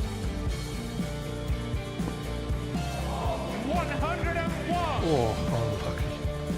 A lot of pressure on it. He's going to split it. 2 darts for double 4 for the match. Game! Shot! And the Modus Super Series 11 champion, Jeff Smith!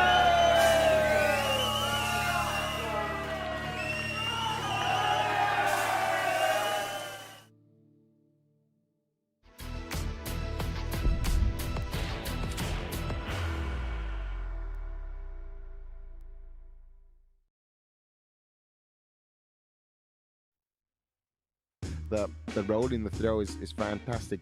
When we look at the side angle and the slow movement, you'll see that the elbow starts in a certain position, but because he has this trajectory upward, you can see that it raises, the elbow is always rising up almost in line with the shoulder, but his shoulder stays solid for predominant of the throw, and that's testament to a good throw.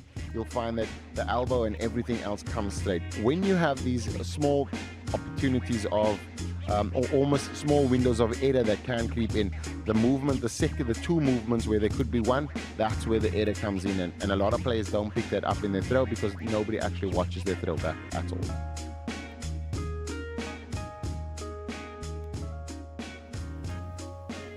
Plenty beyond the live darts here on Pluto TV. Plenty of other bonus content for you. One of them is the Break of Throw series, where our analysts break down some of the throws of some of the top players in the game. And once we're done tonight, Devon Peterson will be looking at the Rockstar and the Ferret. As far as tonight is concerned, we're into our 5th game of the evening. Jimmy Vansky and Keegan Brown is a meeting between 2 players who are looking to top the opening group of the night. Let's hand over to commentary and to Trina and Glenn. Thank you, Henry. As Jimmy trying to encourage the crowd for some support. He's got plenty in here tonight.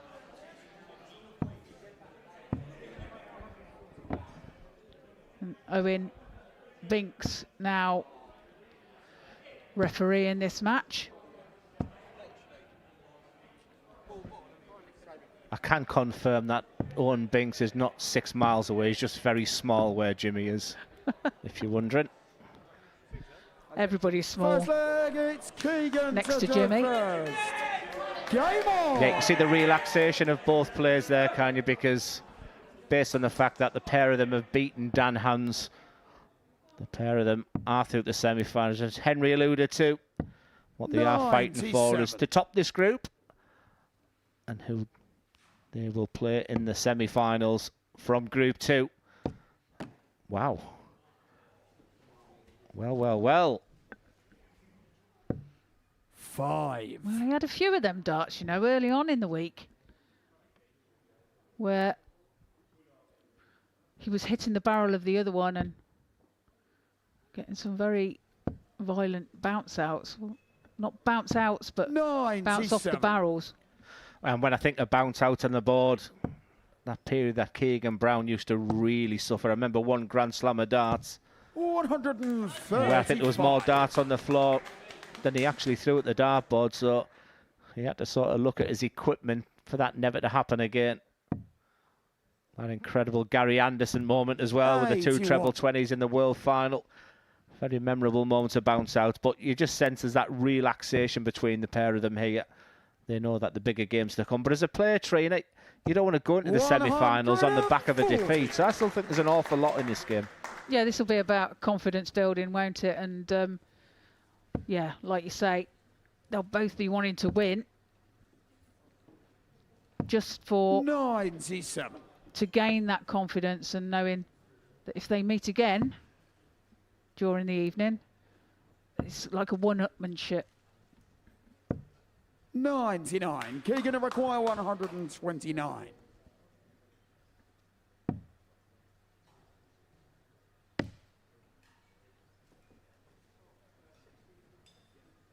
He's one of the good counters, Keegan Brown, but just double checking that'll leave double 12. Jimmy, you require 120. One of those players who's began to manoeuvre around the board. You see so many different ways of finishing now. On 1-2-2, you'd expect the treble 18. It's needed now for the bullseye. Just as a little look at his score, just get the confirmation, check Keegan's score, prepare yourself. 97. And a whisker away. Keegan to require 24. It's a chance now for Brown to take out. It's 24. 2 12s. 2 6s. 12. Not to be. Jimmy required 25. Yeah, Dan Hans with a wry smile in the crowd. I don't know if you caught that. Almost saying you weren't missing them against me. Nice to see that he stayed. Well, Vansky for the opener. 17 dart, break a throw. Jimmy Vansky. The Dutchman is a red-hot favourite tonight, trainer. He's demonstrating those qualities, and you sense that there's more to come. Game on. Yeah, absolutely. Crowd really on his side. Surely that makes a difference, doesn't it? It's an intimate venue. You know, there's about 100 people in there. They create the noise. And what used to frustrate me is the fact that 60. The roll of the eyes with Jimmy Vansky's crowd, I think they've been absolutely fantastic. And once again, when the darts have been thrown, it's absolute silence in there. Yeah, perfect crowd. As Jimmy smiles as he puts in another 180 for him for this evening. 89. I think the only time I really had the full crowd on my side is when we used to play the British Open at Bridlington. We used to take a good 100 people, and when you think there's 64 boards there and you've got 100 gathered round there, and very similar to what Jimmy did there, it's almost like you're saying, shh, don't put the other opponent off. So it's not such a big advantage. I just think it demonstrates the qualities of Jimmy, who's on a potential 11 darter. 96. Jimmy required 91 required for Jimmy then. Treble 14 or treble 18 then. 55. He will be back. Keegan Brown. Way back on 256. Needs a treble or two. There's one. But you still feel Jimmy Vansky on double 18. 100. He'll go big with the first dart 36. and in with a second. There's the big. Could have made me look good there, couldn't he, Tree? He could have. Double 9 then. 27. Well, goes inside on that one as well. Require 156. And if you wonder what the facial expression was there, he was thinking of busting the 36, but out of massive respect to Keegan Brown, the 156, there was no way he was going to give him the opportunity there. But he's going to leave it pretty. 100. Jimmy require 9. So a chance for a 2-0 lead. Double 2. And he finds it with his third dart. Does indeed move into a 2-0 lead. Third leg, it's Keegan to throw first. And Keegan has it all to do. Yeah, I'm pretty sure with that crowd of Jimmy Vansky's is that after a competition here once, I think he went to the local pub, local nightclub or something. They were asking what he's doing here, and since then they've followed him all over. And yeah, when I think of the Modus Super Series, when I think of Jimmy Vansky, a player who's come so close. I mean, weekly wins, no problem whatsoever. He's on for the record tonight to join Steve West, but he's got so close to Champions Week. But it's the crowd, that the atmosphere that they bring. I think they're a real credit to themselves now.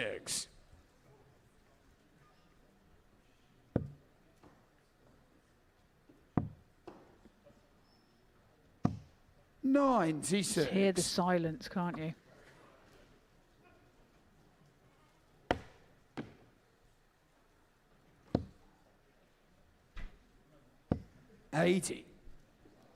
Well, bounce out there from Keegan. Didn't help his task here. 58.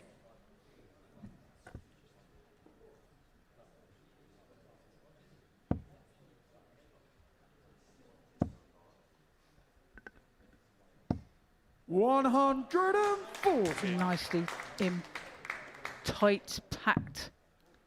It's great to see Keegan playing with a smile on his face, isn't it? Because when you've been a professional player and you come up the circuit because a turmoil for a couple of years of losing games, it's great to see he's producing the goods. This 85 may need to go because Vansky's looking menacing. 60. Once again, just the width of the wire and the bullseye. Jimmy require 110. He'll fancy this.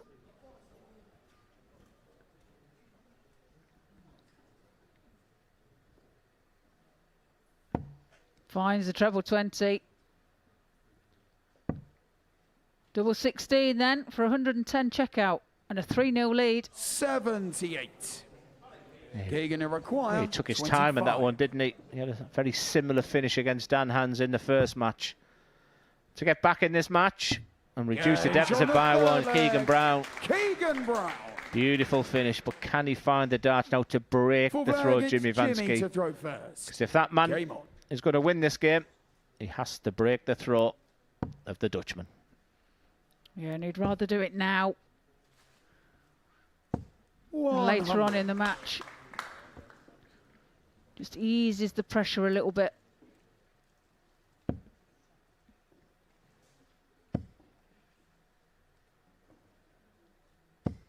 I tell you what though, Trina, when we were playing in our prime, if we'd have had the opportunity to play on something like this Modus Super Series, it would have been sensational. We'd have jumped at it, wouldn't we? Yeah, it's a great place to play. Celebrating our third birthday at the Live Lounge at Portsmouth, so many memories. 83.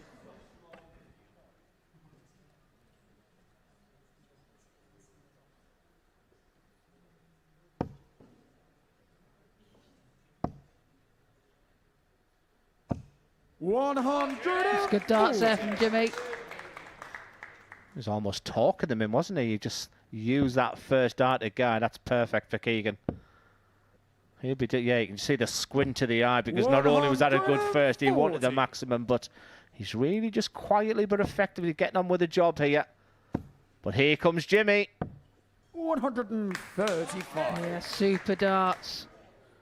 Leaves 66 when he returns. See what Keegan can do here.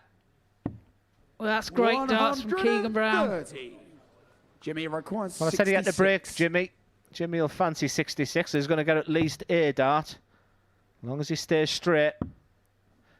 It's a double 6 this time, so send to the boss. He'll just go back and just look at the situation. Keegan Brown, look at him. He's pacing up and down. Give me the opportunity, son. Will he get it? 54. Well, he does. Keegan to require 48. 48 then to level the match. Double 16. 2 8s. Oh, and that goes great dart. Keegan Brown. Levels the match. It's 2 apiece. Fifth leg, it's Breaker Keegan throw to there throw from first. Keegan. Game Breaker throw that he so desperately needed. And a 15 dart leg.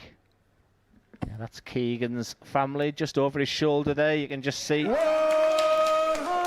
they'll be delighted with this because from 2-0 down, he now becomes favourite for this game.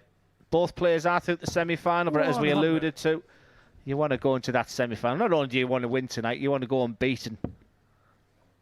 Imagine seeing something special from the man in pink. Go on, son! Now then.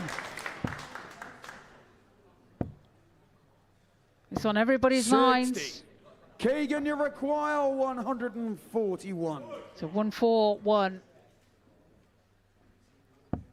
Finds a treble 20. Just misses the treble 19. What an effort there from Keegan Brown.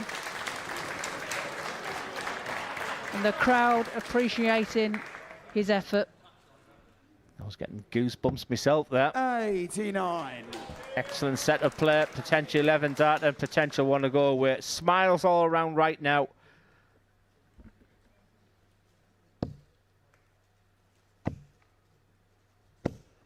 Oh, well, very nearly a 180 himself. Keegan, you require 52. Bounces out. At 52 for Brown. 2 8s. 36. Not to be, but he will be back. Yes, he will be looking at that double 8. The only problem when you miss the 9 dart, it can niggle in the mind. We see so many players who have the potential of that 9 dart that go losing the leg. That's the only fear I have for Keegan Brown right now. And is it another case of that right now? It's so easy. You're telling yourself, don't forget about it. Jimmy, but the edge and the adrenaline that runs through your body when you're on for the 9, it's difficult to come down. And Jimmy Vansky has got an unexpected opportunity. He has. Bullseye is the target. Oh, and that's just so so unlucky. 39. And the problem Jimmy will have now is he'll start 60. forcing the dart. And that can affect your throw as well. So it's not just the fact that he's missing and getting bounce out, it's the fact that all of a sudden you start throwing the darts hard and it's not your natural throw. Keegan Brown doesn't care. He leads 3 legs to 2.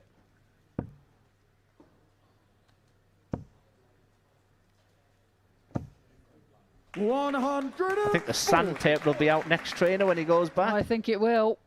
Just to rough up them points a little bit. So that when they hit the board, they penetrate 81. a little bit better. I mean, there's so much technology in darts. The points are getting thinner, the points are getting longer. 60. It's just the fact it could be on your mind. And then if you throw a dart harder, that's when you can potentially start bringing the shoulder into it. Yes, when you start to snatch at it and then it doesn't go to the intended target. 140. You'll take that. We haven't been the distance tonight. It's been a week with many 4-3s, many tight games. 42. It's looking the case that we're going to go to a last leg shootout in this one because Jimmy Vansky, 161 points and time on his side. 64. I like the last dart, guarantee 2 darter. Yeah, leaves himself 97 when he returns. All Keegan can do here. 60. He's trying to apply pressure, but to no avail. So tops now. 2 10s to level the match. 87. He will be back, but it can get awkward when you're on 10. He might have the consideration, because he loves double 4. He might have the consideration of going 2 double 4. And the pressure will be on because of the setup play for Keegan Brown. Looks like he's going straight for the double 5. And in super quick time, we are now going the distance. But it is Keegan Brown with the darts trainer. And final leg, So it's arguably, Keegan to throw the first. 3 biggest darts in this Game match on. are these first 3. Yeah, it's important to get off to a good start, and we'll be hoping to find 99. a couple of trebles. Now down to Jimmy to put the pressure on. Yeah, I nearly almost called this game a dead rubber, and it's far from that, because winning breeds confidence. And there's just as much importance in this game, in my opinion, because you want to go into that semi-final as Dan Hans looks on. That was some pout, wasn't it? I could have done with a speech mark saying Shabba. 134. That's great darts there from Keegan Brown. Disappointing first visit from Jimmy. 93. Recovers well there with his last start. Yeah, 2-0 down in this game, Keegan. It's his to lose from here. 50. So, like I say, it's a very good counter. One thing that is a worry in this advocate, if he's missing the treble 20, he's going low on it. And that can be associated with a little bit of tension and stress in the arm there. 190. Will be an indicator how much he wants this. Will it be a big win over Jimmy Vansky?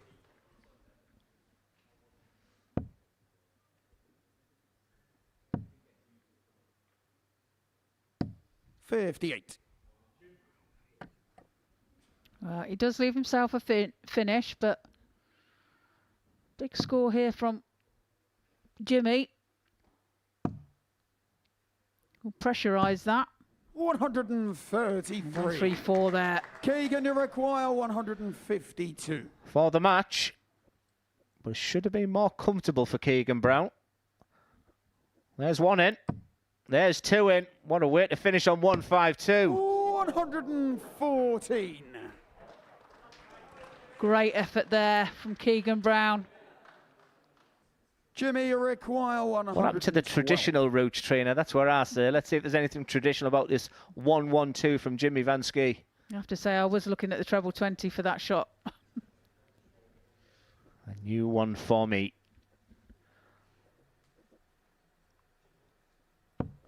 Will he get a match start? He needs the treble. 100. Keegan, you require 38. So 38 for Keegan. 7-7 for the match.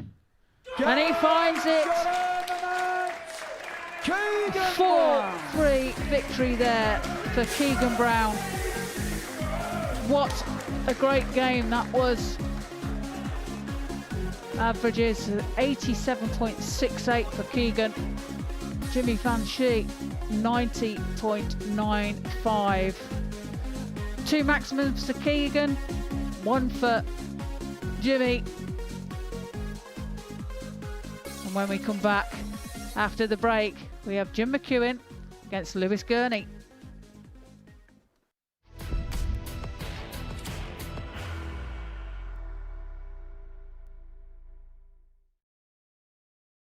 Are you ready to lift that trophy, Darius? Yeah. Let's do it then. Ladies and gentlemen, your Modus Super Series 9 champion is Lucky D, Darius Labanowski!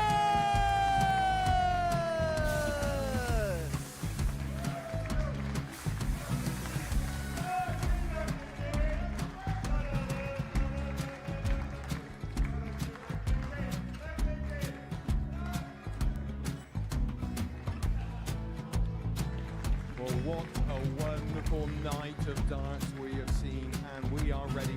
Our champion is ready, and it's trophy time. So receive the trophy. £25,000. The new Modus Super Series champion, the Terminator, Marvin Van Velzen!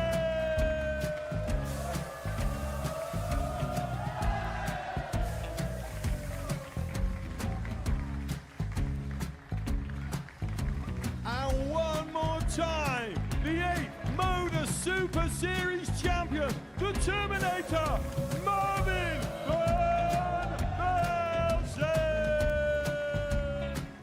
And the new Modus Super Series champion is Andreas Dirty Harrison.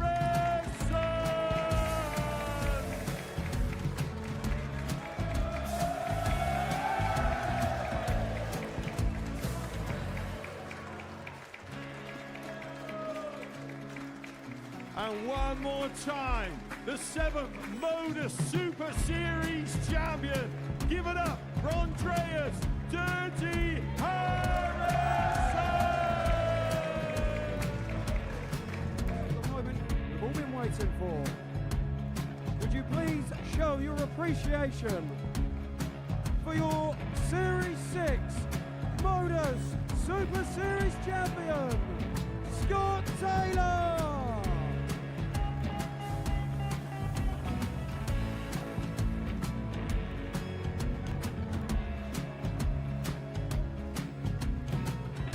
One more time, your new Modus Super Series champion. He is Chucky. He is Jim Mchuan.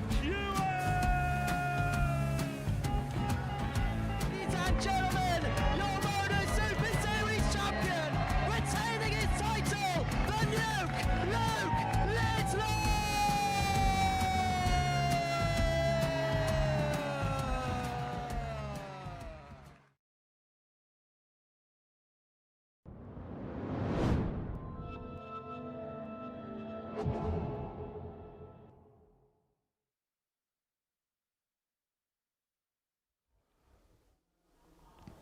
So here we go then, the final game of the group stages, and it is time for both Jim Mchuan and Lewis Gurnie to lock in. We know that Keegan Brown is top of Group 1 and Jimmy Vansky is second in Group 1. But what's going to happen in Group 2? Let's find out. Glenn and Trina. Yeah, thank you very much, Henry.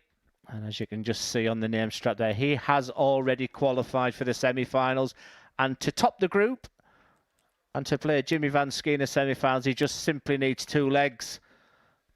But for Lewis Gurnie, the equation is a little bit more difficult because he has to beat Jim Mchuan to qualify for the semi-finals.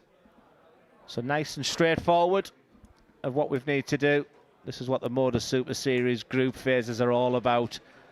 Clash of styles again. The experience levels totally different. And certainly the pace levels will test Lewis Gurnie. You get the feeling, Trainer, Lewis is going to enjoy that rat-a-tat style of a game. So not only his skills and abilities as a dart player, but he'll have to deal with the fact that Jim Mchuan will deal with the pace of the game. He will play his own methodical game, and it's up to Lewis to deal with that. Yeah, absolutely. It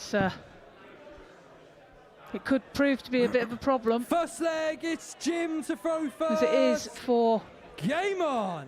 quicker players to play a slow person. It's harder than the other way around. But like you say, Jim will determine the pace of this game. 96.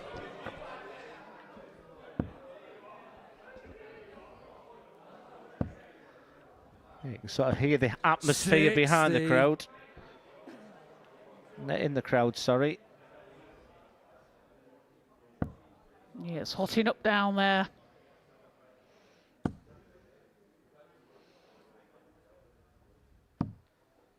$25. That's unfortunate for Jim. 100. I think whatever happens for Lewis Gurnie, I think he's had a really good week. I mean, I've looked at his sort of career. He had an excellent youth system. He's really good friends with players like Jared Cole, Thomas Banks, who's here next 85. week. I thought around about 2022, 23, he was doing some really good stuff. In fact, in 2024, these two met in the semi-final of the British Open. I talked about Bridleton earlier. A tight game with Jim Mchuan going on. And what was interesting in that one, Trina, was the fact that the winner was Carl Wilkinson, our winner from week 1 here last week. You could argue that this is the biggest game between them since that match.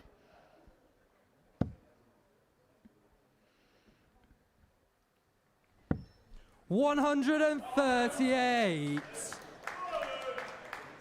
Leaves himself 112 when he returns. What can Jim do here? Well, if he hits a single, he leaves a steady ton. If he leaves a treble, he becomes favourite for the leg. Because the way Jim finishes, you sense that this has to go for Lewis. He's got a chance at double 16. Just a little look over, focus on the double, brilliant. And listen to the crowd. He has got a big following in. There was a moment in that game with Richie Burnett when I thought Lewis Gurnie was going to be the biggest loser of them all. But he knows in his mind a win over Jim Mchuan, which is not easy in the best of times, but he had to break Jim to win this game. And as Trina mentioned earlier, do it early. Yeah, it just takes that little bit of pressure off. Of course, when you break the throw, then you have to maintain your own 24. to give you that advantage. Hi, Jack. He's there. I must have to say, there's some good signs in the crowd tonight. The first person to have a sign up saying that Henry Deacon is a dork can have £20 of my hard-earned money. I'll go with that. That's 40 then. Oh, look at them all writing it now. Yeah, just needs to get the composure together, Lewis, because he's got Jim where he wants him. What a dart that is after that first. Wow, marvellous. That's outstanding. The crowd are playing. If I look at the smiles on the faces of the fans of Lewis Gurnie. Yeah, he's left himself 136 after 9. 59. Lewis, you require 136. What an effort. No problem whatsoever, because look what Jim McEwan's on. Jim McEwan's still in the practice room right now. I think after that incredible victory over Richie Burnett, Jim McEwan's at that come-down moment where he's literally preparing himself for the semis already, because he ain't started this match yet. No, indeed. And Gurnie, 60. a chance now for a 13 darter, double 8. It's a 14 darter. That'll do very nicely. Leads the match by 2 legs to 0. Lewis Gurnie could top the group here. Third leg is Jim to throw first. Remember, Jim McEwan needs 2 legs to top the group. I think the only focus on the mind of Lewis Gurnie. I've enjoyed his performances this week. He's playing with a smile on his face. He has that rock and roll motion, does Lewis Gurnie, that when he gets that timing right, he's at a plethora of 180s. He's scored big, and he just seems to be finding his mojo right now. 100. Yeah, with that rock and roll kind of throw, it's not quite as exaggerated as John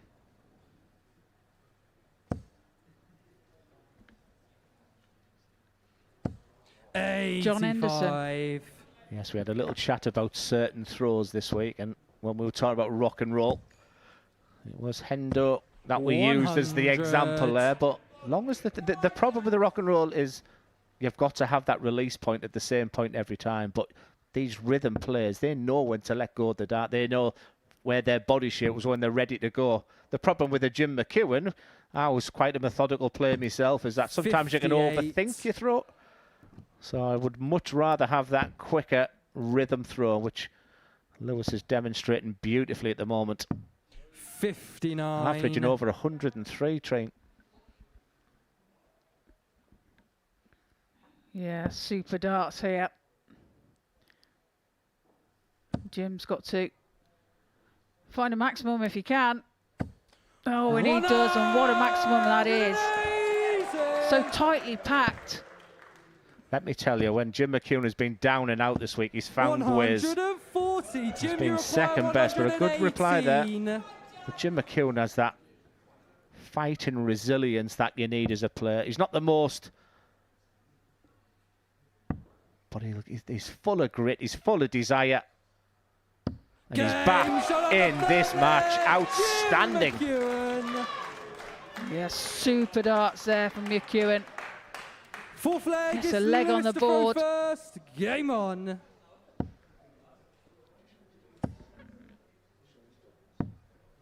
$97. Some excellent double stats there. Look at the success there. Jim Mchuan, the 1-out-of-1 with that beautiful 1-1-8 finish. Real masterclass on the outer ring in this game. Cracker of a match. 100. There it is. You've earned enough money this week, you. 100. Well, ask and the audience will provide. Passes that 20 pence then, trainer, I'll go and give him the 40. He thought quid. 140.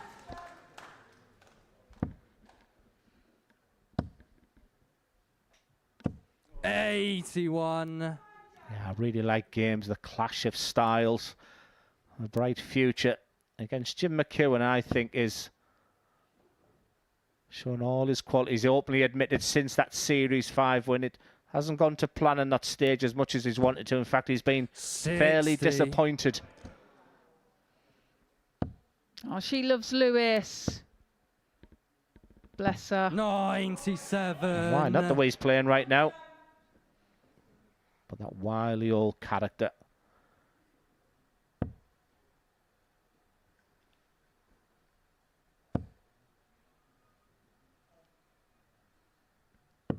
$65. Yeah, that's Lewis, good you play require there. 126. By Mchuan.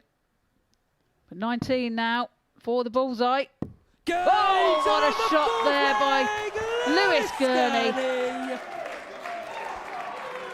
3-1 lead he takes.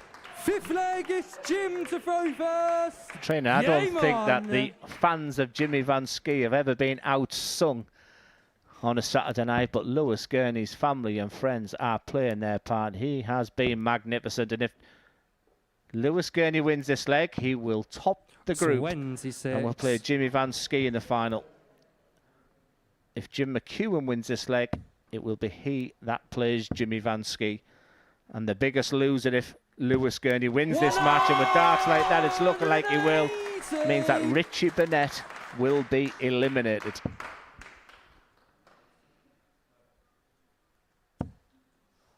Well, is Jim going to return the favour? Not quite, but a good reply. Yeah, 2 180s in this game. Superb on the outer ring from the pair of them. 60.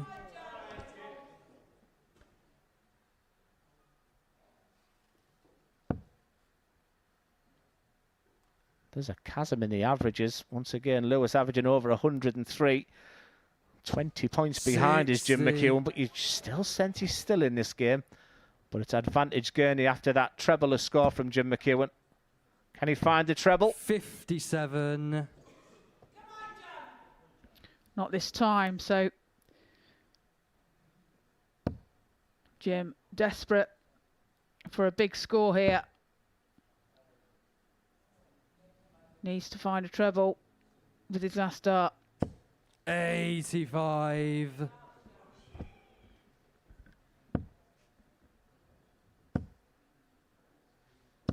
$140. He's on the home stretch.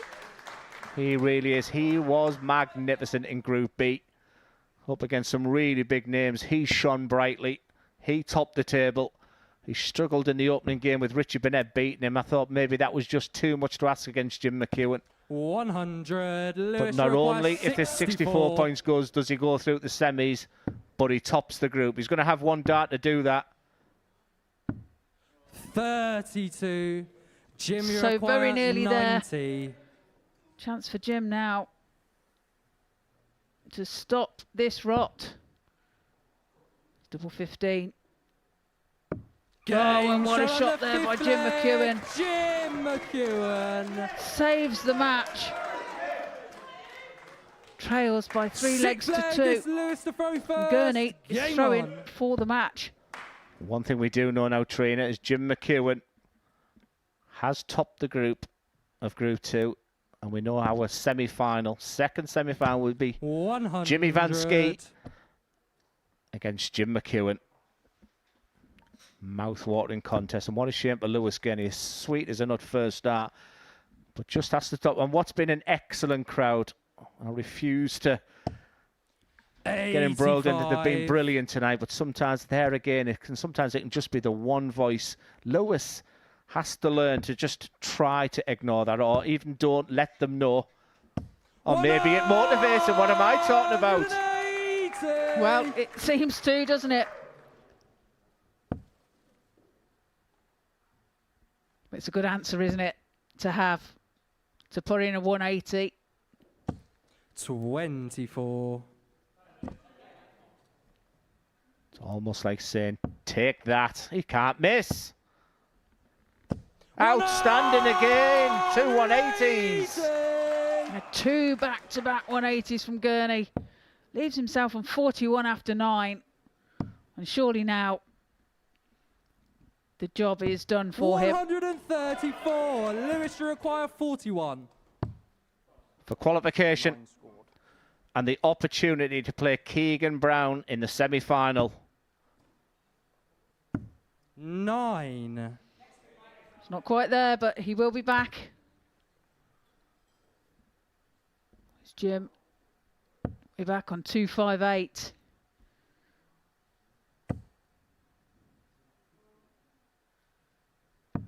$132. From the very first start, Lewis Gurnie has been magnificent in this game. And we now have our semi-final lineup, and that includes Lewis Gurnie. He will play Keegan Brown in the first semi-final, and it'll be Jimmy Vansky against Jim Mchuan. So unfortunately, we say goodbye to Dan Hands and Richie Burnett, but the numbers were superb in that game, and that demonstrates all the qualities of what Lewis Gurnie's been all about. 101.36, a real masterclass of finishes from both players. Our semi-final looks mouth-watering.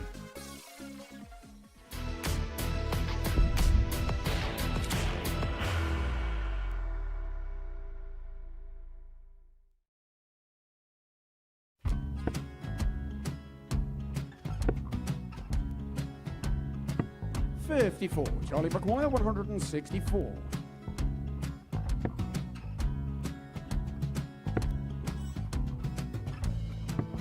$44.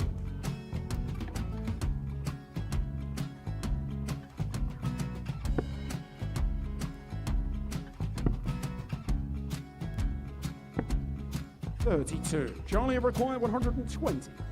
Well, 120. He's got a fair, at least 2 handfuls at this.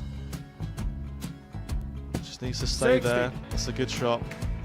Halves his score. Leaves himself on a 2-darter.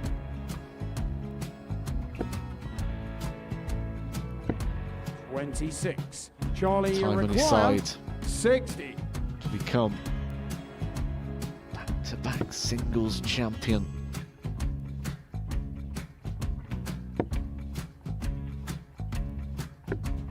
$40. Definitely a couple of nerves in those last 2 darts, but he'll be coming back. The moment he's been in before this situation. Standing at the back of the stage, Charlie approaching the required hockey with a 20. chance to win the title.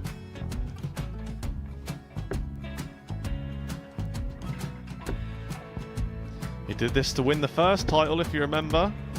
11. I think he's gone. Georgia I think he's gone to 180. bust it, maybe. The first title he wanted 20. He went 6-7-7 to win it. He had a chance to replicate it again. Yeah, I get the feeling that was for a bust, and 39. on that situation there, George Scaife wasn't even able to take it out going to the 18s on that switch. Yeah, I think he just panicked a bit, but he's done well to get that big one. Sometimes can be the hardest part. Georgia requires This is it. 79. It's got to be 19s. It's got to be 19s for this shot. Big 20 and a double. He's got the first one. He's going to get a match dart here.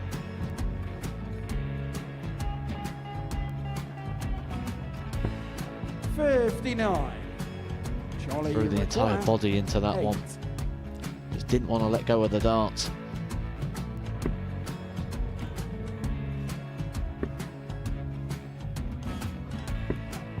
No score. He's given George a chance. George require 20. I think George has been quite good on double 10 today. So many opportunities for Charlie Murphy. Couldn't get the job done. The match! And the Red Dragon George Modus Skate. Super Series Influencers Champion, George Skate!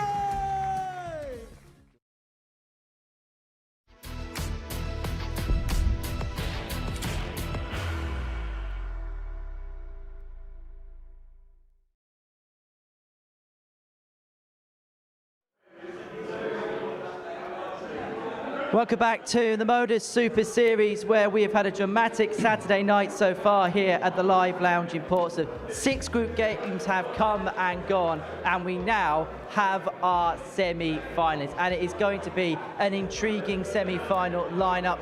We're going to see Jimmy Vansky take on Jim Mchuan, and we are also going to see Lewis Gurnie take on Keegan Brown in the first of our semi-finals. It's such an intriguing affair this evening. We're watching all of the darts in the company of Trina Gulliver and Glenn Dowen, and it really is fever pitch here at the Live Lounge. We thought we'd sample some of the atmosphere on stage for you now. First things first, Trina, there really is a hive activity. It's been buzzing here all night. It has. They've been a great crowd as well. They've known when to shout and when not to, and they've been superb.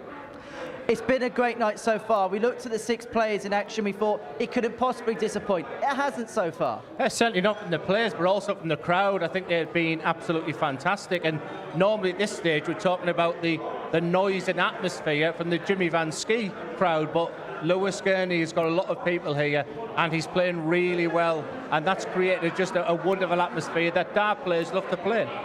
Lewis Gurney's the player of the night so far, isn't he?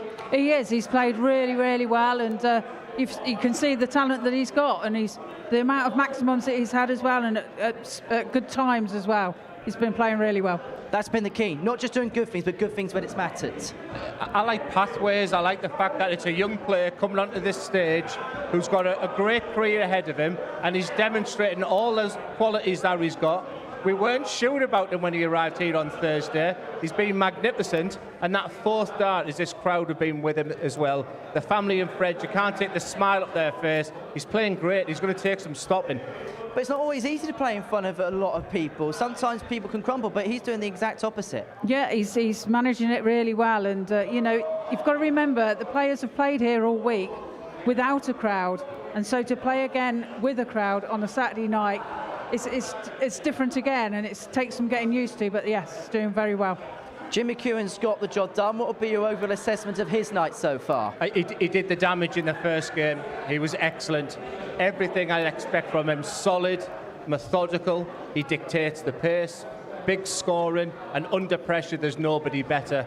I just felt after he got that big victory over Richie Burnett, maybe he was already planning his attack for the semi-finals, and he wasn't the same player in the second game. But he's got that experience. You can't beat the horses for courses of knowing exactly what to do on this stage to win. That's what he's done so far. He'll be as tough as ever to beat in the semis. And he has had a great 2025. It feels like he's getting back into the type of form that we saw him win series here just a couple of years ago. Yeah, you know, he didn't have a great week at the beginning of the week, but he's managed to come through, and he's just taken every chance that he can, and just found and ground everybody down. Like Glenn says, he dictates the pace, so that's going to play a part, I think. If we're going to be honest about Richie Burnett tonight, he just wasn't consistent enough, was he? I don't think it was because of the darts, though, Henry.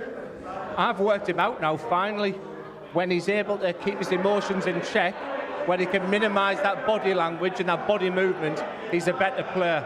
In that second game, he let something in the crowd was affecting him, and that affected his darts up there. It wasn't his skills of a dart player that let him down, it was his behaviours on here, and I think that's what will hurt him more, because I think he was up for the challenge this week. In terms of the other group, Keegan Brown went on to win it, and I'll tell you what, particularly in that game against Jimmy Vansky, he looked immaculate. In fact, in the 9, of course. Yeah, I mean, what a great effort. Yes, two 180s back to back. the first treble 20, but just wires the treble 19. A great effort, and he took out some good shots as well. And I tell you what, it was one of those 9-dart efforts, and it's quite interesting. Sometimes you fancy something, sometimes you don't fancy it. And I tell you what, we'll see dart 8 in a few moments' time. But my goodness, that looked in, didn't it? And I'm sure when he threw it, he thought that was in. Yeah, exactly the point there. And often that treble 19 could be the hardest start because the adrenaline is pumping at that point. And it was nearly the same equation where you have the chance at the 9-darter, and then he nearly fluffed his lines to lose the leg. So the most important thing was to get over the line, but it would have been another incredible moment in front of this fabulous crowd. Keegan's spoken about his experience all week long, and he is a very experienced campaigner. How important could it be on a night like tonight? He may not have had the best year. He's got to challenge tour finals, admittedly, but he's somebody that just knows when to turn it on at the right time. Well, I think that all he can do from tonight is take a lot of positives from how he's playing. I mean, he's just missed a 9-darter, so that's got to be confidence for you. So I think he's playing really well. In terms of Jimmy Vansky, he got out the gate flying tonight, didn't he? But the second game didn't quite go to plan. Yeah, very similar to Jim Mchuan in a sense that the damage was done in the first game. He comes alive when he needs to, but he's got a really difficult semi-final against Jim Mchuan. My fear tonight is that if he doesn't win it, because of Jim Mchuan dictating the pace, I don't think he'll enjoy that game, and that might test his attributes as a dart player, his desire, because Jim will really fancy that game. That's a mouth-watering prospect. In terms of Jimmy, is he one of those players that's got to play with that air of edge? He's got to play with something that's definitely riding on the line. Jim McEwen? Jimmy Vansky, that Jimmy. is.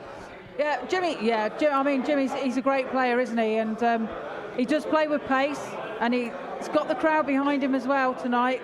So I think that's going to be a big help to him. Just a few words on Dan Hands, and you can't use the word dork in that either. Yeah, I think as a dart player, do you know what I really like? The fact that he stayed here. I mean, he's right next to us here with a big smile on his face. You've got to sample the atmosphere. Do you remember the Marvin Van Velzen evaluation that we give in a sense that he learnt his lesson last time? I think his sample, he didn't play bad tonight. Jimmy Vansky had a 97 average in that opening game there. He didn't play bad. He was just up against two players who played really well. It's just good that he's right next to us there. I think he'll bounce back. There's a dart player there. I'll tell you what, this crowd has been fantastic tonight, and I'll tell you what, you've done very well just to listen to my question, because it is loud in here this evening. Sorry? And it's loud, but this is, as a player, everything you want to play in, isn't it? These types of nights, these type of atmospheres, of these types of prizes on the line. Absolutely, this is where you want to be, and you want that buzz from the crowd, you want that feeling. And to have a crowd like this behind her is great. Well, let's talk about the two semi-finals then, because we've got two fantastic games for you. We're going to kick off with Lewis Gurnie up against Keegan Brown. Just some thoughts on that one. Two players in form, two players with a good crowd behind them here. Both like to get on with the game as well. So I think there'll be a good rhythm, a good pace to it. Lewis Gurnie's been superb, but Keegan Brown, despite the fact he's still a young player, I mean, only a world youth champion 10 years ago, a lot's happened in his career. And I've said a couple of times this week, sometimes in life, in darts, you take a step backwards to move forwards. A win here for Keegan Brown this week could be huge in his progression to get back to where he wants. But he looks the unstoppable force, Lewis Gurnie, right now. That could be a beauty. I might poke the bear when I say the words Jimmy Vansky, because he's going to be in the second semi-final against Jim Mchuan. When you look at both players, this is such an intriguing matchup, isn't it? It is. Two very different players as well. You've got the speed of Jimmy and the deliberation of Jim, and like we said earlier, that could prove to be a bit of a thorn in Jimmy's side. Jim will dictate the pace, and there will be no doubt about that whatsoever. Trina, Glenn, thank you very much. We're going to take a short break. When we return, we've got two blockbuster semi-finals live for you here on Pluto TV. Keegan Brown, the former World Youth Champion, looking to pick up a first title here at the Live Lounge, takes on Lewis Gurnie, looking to continue a stellar 2025 with a maiden televised title. The action gets underway on the other side of this short break.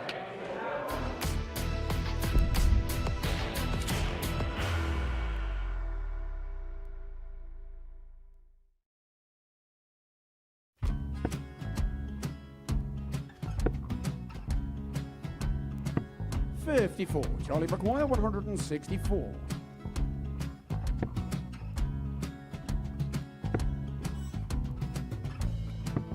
44.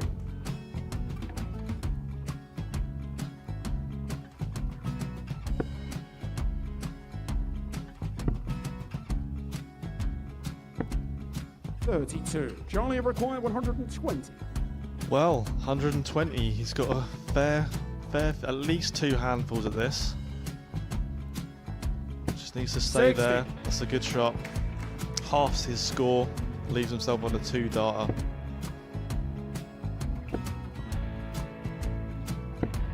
$26. Charlie Time on his required side 60. to become back-to-back singles champion.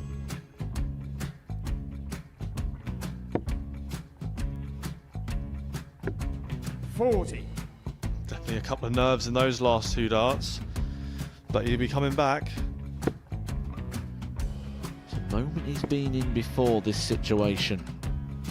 Standing at the back of the stage, Charlie approaching the required Oki with a 20. chance to win the title.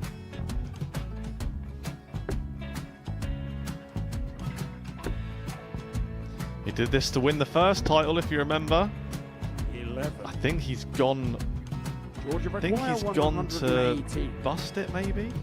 The first title he won, he wanted 20. He went 6-7-7 to win it. He had a chance to replicate it again.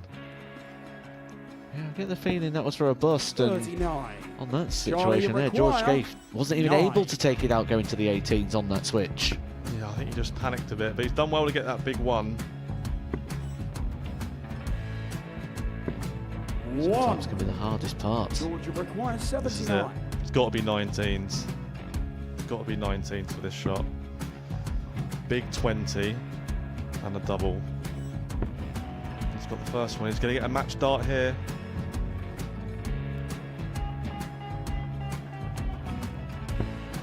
$59. Charlie Threw the entire required body into that 8. one. Just didn't want to let go of the dart.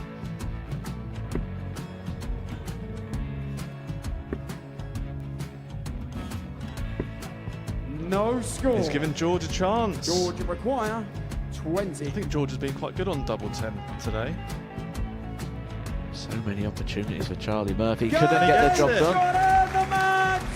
And the Red Dragon George Modus Skate. Super Series Influencers Champion, George Skate!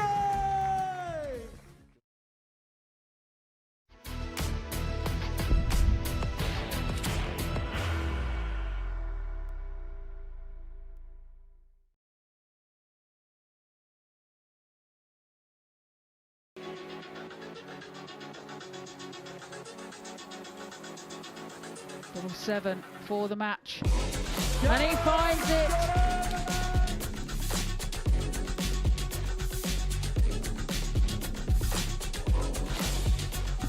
And we now have our semi-final lineup, and that includes Lewis Gurnie. He will play Keegan Brown in the first semi-final.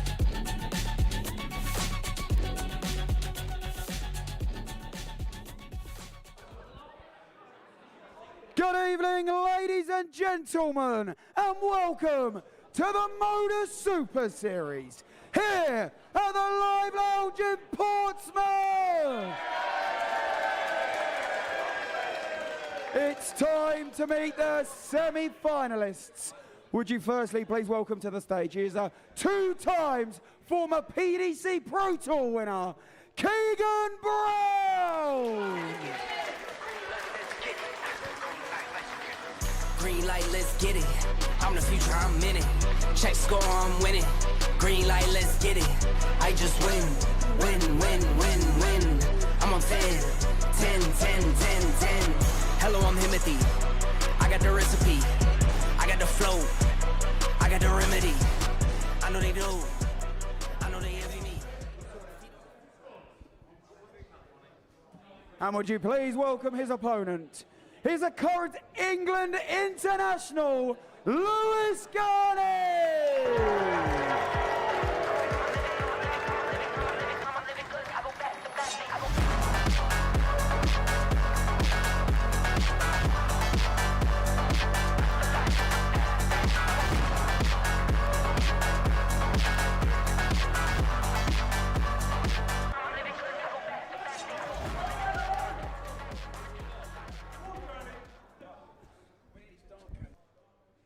Here we go, time for the first semi-final as Keegan Brown takes on Lewis Gurnie. In the commentary box for this one is Trina Gulliver and Glenn Davant.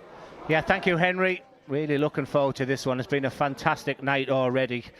And smiles on the faces of Keegan Brown and Lewis Gurnie. Might not be in a few minutes' time, but sometimes it almost feels like the job is done. We're getting through the group stages. They know now it's a knockout, never mind any permutations. And for Lewis Gurnie, throwing his darts there, he topped the group. Group B, a tough group with the likes of Steve West. Not getting through. He was excellent, winning 6 of his 8 games against the resurgent Keegan Brown, a player he was brought onto the stage, announced as a 2-time Players' Championship winner, a former PDC World Youth winner. He's won on the development tour. He's one of those players who's, despite the young age, has played so many of the major tournaments. He's played at the PDC World Championship 8 times. He's played at the Grand Slam of darts, the UK Open, the Grand Prix. But I just get the sense, trainer, for Keegan Brown is the fact that I think he's enjoying the limelight again, because the last couple of years, It's Keegan to throw first. Game on. the last couple of years are pretty brutal on that.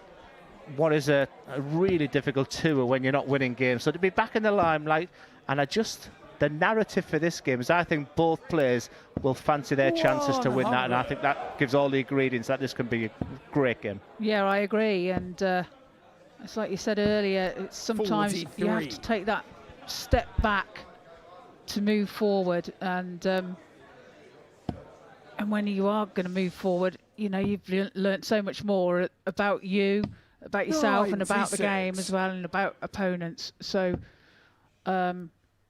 yeah, it's all to play for here. And for Lewis Gurnie, when you talk about learning, me and you have both wore the England shirt. We know what it's like to wear the national colours. And I watched him in the Six Nations where he hit the winning double in the semi-final against Scotland to set up a match against Wales in the final. And there's nothing better than doing that. But he's up there as an individual now. He's got that incredible crowd behind him. But it's Keegan Brown that's come out the traps quickly. Yeah, 137 after 9. What can he do here? Oh, so very close. Just misses the double 16. He will be back for the double 8. Hey, he looks super relaxed, doesn't he? I mean, this is what winning games can do. Keegan Brown, tried and tested, proven 1-0. Superb start. Keegan Brown. 13 dart leg there as well from Keegan Brown. To throw first. Game on. And in the best of 7 game, trainer, winning the bullseye at the back, really, really important. Yeah, indeed. And having that slight advantage should it go to a deciding leg. Keegan Brown just firing away here. Crowd are happy, and why not? Because Lewis Gurnie is just pinging treble 20s in for fun. The back end of that last game with Jim Mchuan, he just couldn't miss that lipstick.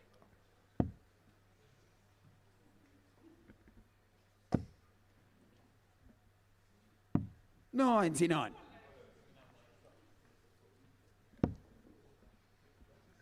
Well, it's neck and neck in this leg. 82. Yeah, that reaction there, because not only was the kiss of the dart from the first one, but it just made it awkward, meaning he had to move down to the 70s. Then the cardinal sin of missing the big number as well. It brings Keegan Brown back into this leg. 98. And that last dart there means that Keegan Brown was first down to a finish. 99. Keegan, you require 164. 164 then for Keegan. His shot is on.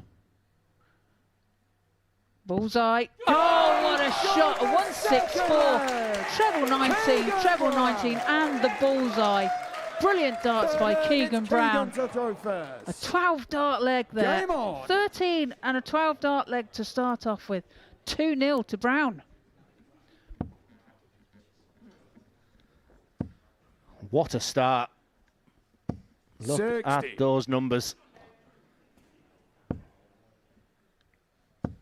113.79 and an 89.89 for Gurnie.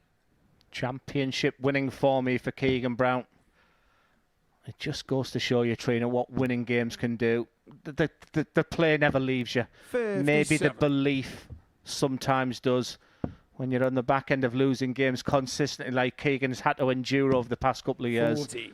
Maybe that is burning bright right now. Well, like I said, you know, he had a brilliant last game.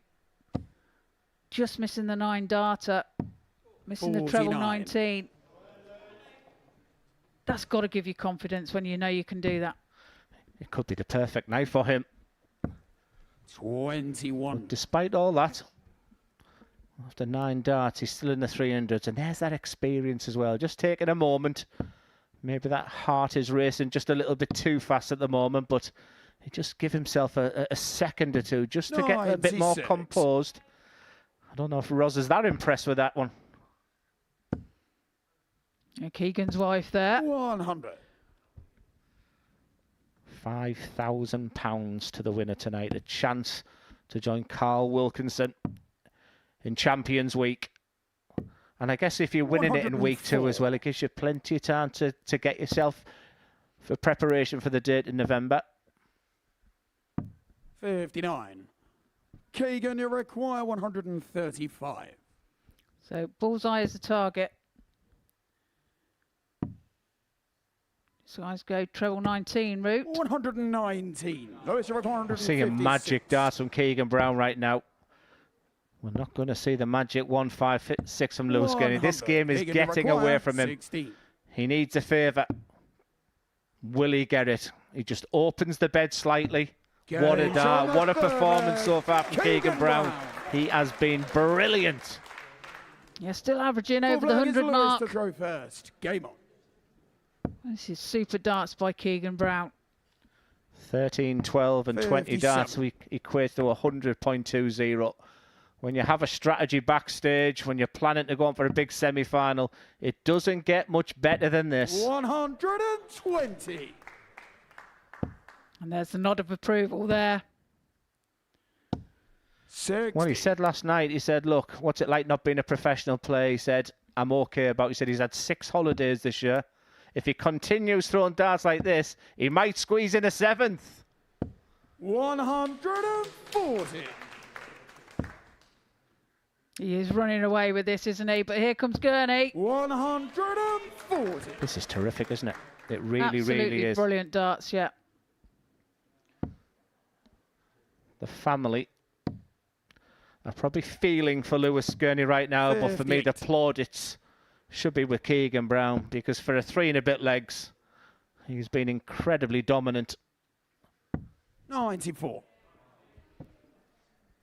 Well, that's good darts from Gurnie. Leaves himself 150 when he returns.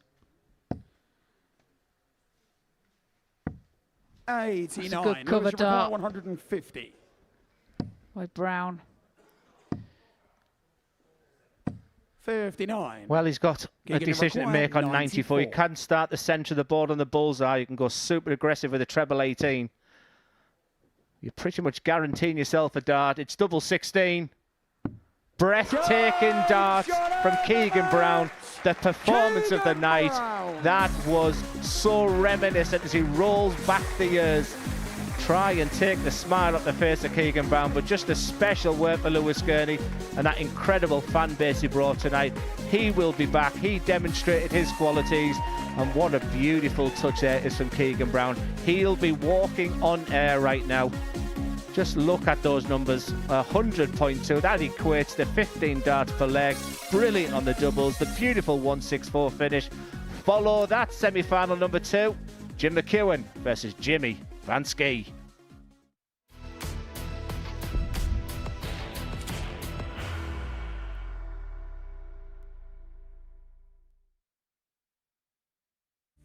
He will be disappointed with that. He wanted to have Graham one dart for requires 20.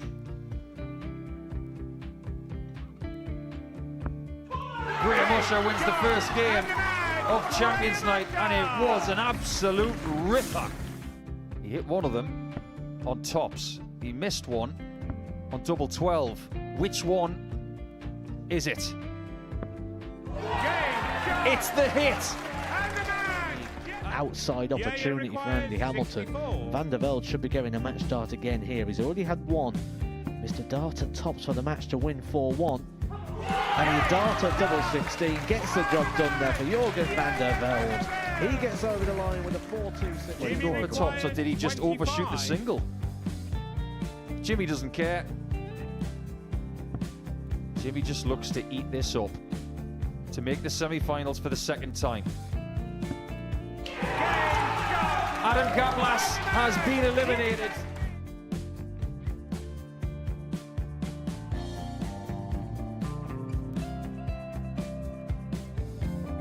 Keep us guessing. This time he's trying to leave double 18. He knows best, and he takes the lead. He's 2 darts away from a Super Series final. He's 1 dart away. He doesn't need any more darts. Jeff Smith makes the Series 11 final.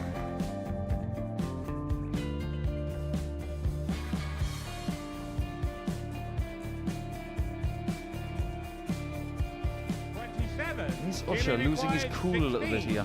Oh, absolutely. Right now, I'd say the head's gone. And you don't have long to recover. It is very, very short format darts. Vansky's halfway to victory. He only needs 1 more. Jimmy Vansky is yet again into a Modus Super Series final.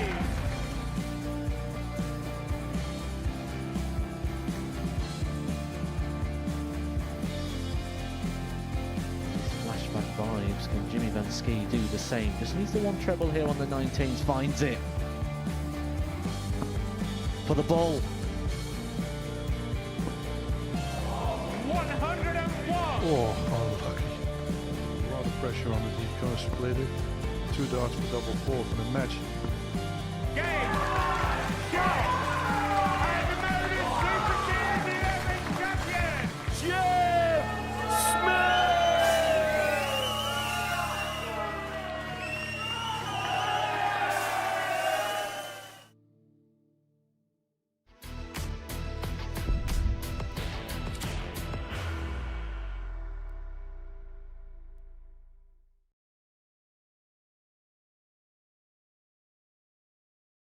Welcome back to the Modus Super Series. Before the break, we saw Keegan Brown make it through to his first final here at the Live Lounge in Portsmouth. That 1-6-4 helping him en route to a 4-0 rout of Lewis Gurnie. Average of 100.2. Richard McKee nodded on in approval. Lewis Gurnie didn't even get a dart and a double in that semi-final. Well, it's been a great atmosphere all night long, and you can probably hear now it is going up another notch because Jimmy Vansky is in action against Jim Mchuan in the second semi-final.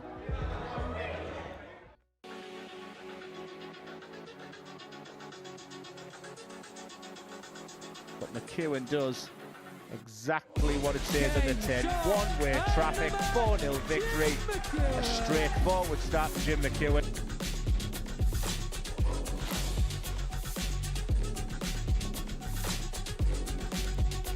Oh, Jimmy! What a shot there from Jimmy Vansky.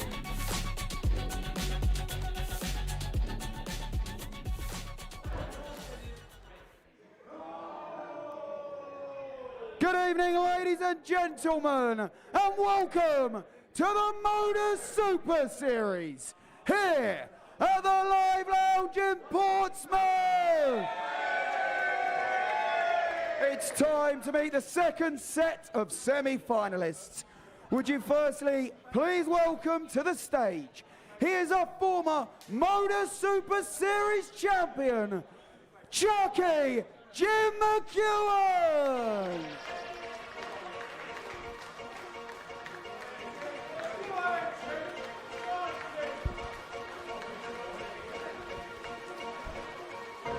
I am number 1, not number 2. If I'm not the one, I'm uncomfortable. See the competition I've been running through. Leveled up, I only see him in my rear view. And would you please welcome his opponent. He is a former four-time Modus Super Series weekly winner, Jimmy Vansky!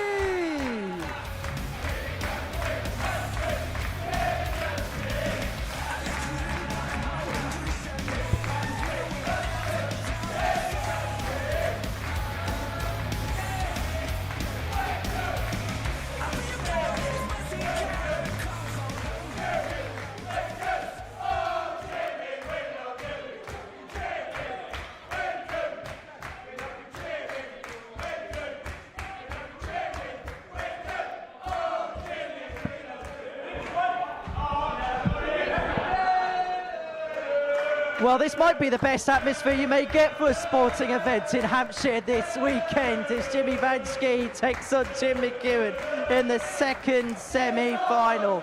They love him here.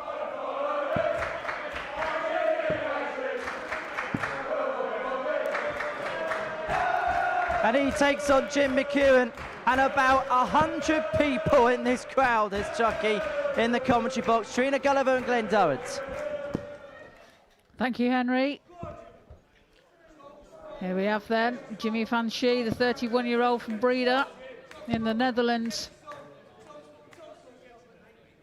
Had a really good night so far, played some good stuff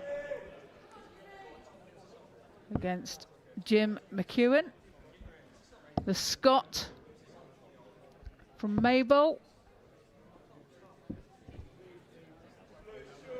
That was some atmosphere as they walked on there, Trina. But one person I don't think will be affected. In fact, I sort of expect that either from Jimmy, but from Jimmy, he did say he's looking forward to the night. It's big smiles on his face. These are good signs for Jim Mchuan. It's Jim to throw first. Game on! It's business head now, but I must admit I've liked his reaction just prior to this game now. He looks like he's in a good mood. He's engaging with the crowd. He realises he might have to put up with them during this game. But I get the sense that that focus is really there. He looks relaxed, doesn't he? Series 8 and Series 11 Champions Week runner-up. He's been oh so close as Jimmy Vansky. And you know, when you think of the Modus Super Series, Trina, you've got to put Jimmy Vansky as one of the players who's made such an impression. In fact, I've sort of looked at his career. I mean, he's won 10 WDF titles away from here. But I've been slightly disappointed with his results on the Challenge Tour. He's had some good stuff on the Players' Championships, a couple of last 8 and a couple of last 16s. But I think he's at home in front of that crowd on that stage. I think it's kind of like his second home here. You know, he does have that crowd behind him. He's made friends whilst he's been playing on this Modus Super Series. And definitely helps him along the way. Yeah, a giant of a man, but let me tell you, the real heart of a lion. Such a really nice person. There's not many people who wouldn't want success for Jimmy Vansky. And for Jim Mchuan, that stereotypical, that grinder. And as a dart player, you don't want to be labelled as gritty and a grinder. You want to be a flair player. But he knows what his strengths are. And already this is looking like a real tight one. Mchuan down to a finish. Yeah, 105 after 12. Jim, you require 105. He's had his 20, by the way. 20 pence. Finds a treble 15. Tops then. 85. Well, that's a rare miss for Jim Mchuan on tops. Jimmy, you require 130. The body language is good. Maybe just the execution of the tops was just a little bit awry. But he looks in the mood.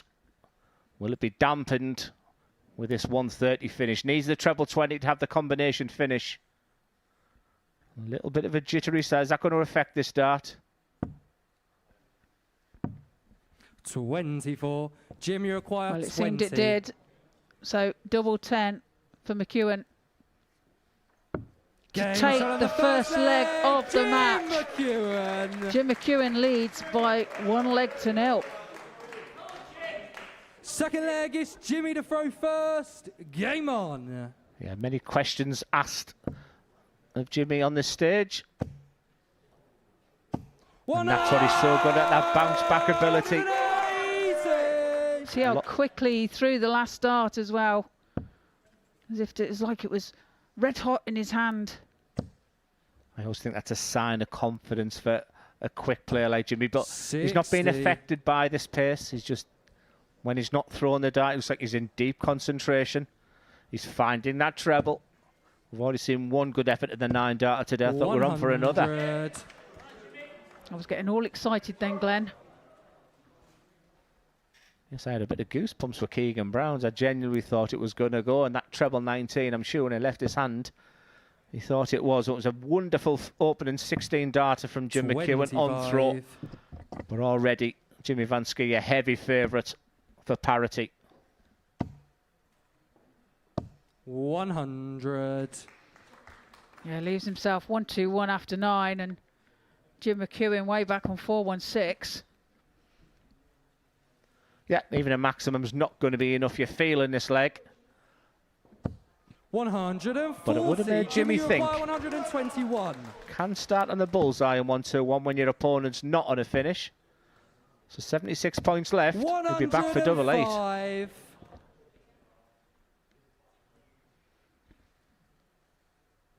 All Jim can do here is try and pressurise the double 8, and he's doing a good job of it at the moment.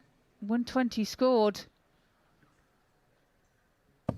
125. The scores are 60 and 25 in this leg. I thought it was done and dusted for McEwen, but he's left to finish. Does a marriage on 1-1. Jimmy Vansky. 13 dart leg there for Jim to throw first. Jimmy Vansky.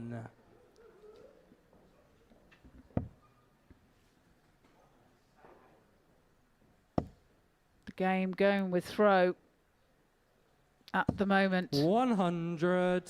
Well, he's got one fan. Okay, the new. Was that good Scottish, that train? I thought it was Irish, sorry. 60.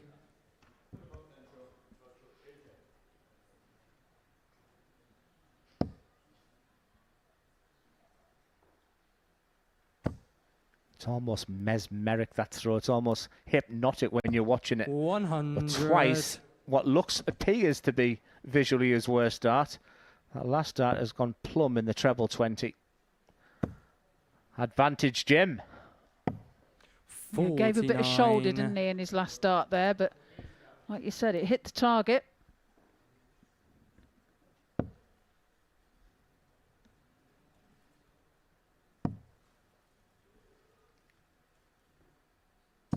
Good cover darts. 134. Leaves himself 167. Certainly got the X factor tonight. Every time I look at the stats tree now, I'm seeing high 90 averages. Keegan Brown was incredible. And Jim McEwen doing exactly the same. 167 doesn't need to go. Plan B will be to leave it pretty. Treble 17 will be the shot. 97. Yeah, way ahead in this leg. 70 after 12.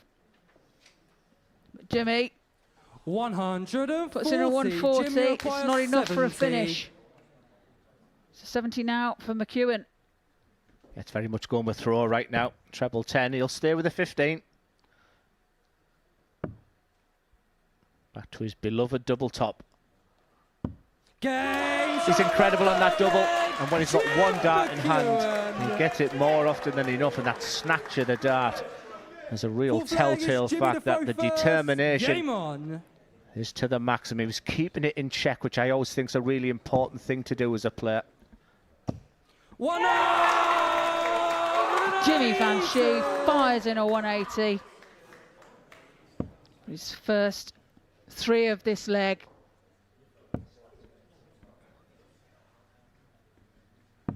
I mean, the scoring's massive, but once again, look at the double. It's been an incredible night. When a player wants a double, the scoring power is unbelievable. 1 Oh, wow. What is happening tonight? Now then, we've already had 2 back-to-back 180s by Keegan Brown earlier this evening. Could this be Jimmy, you acquire the one? 141. It's on.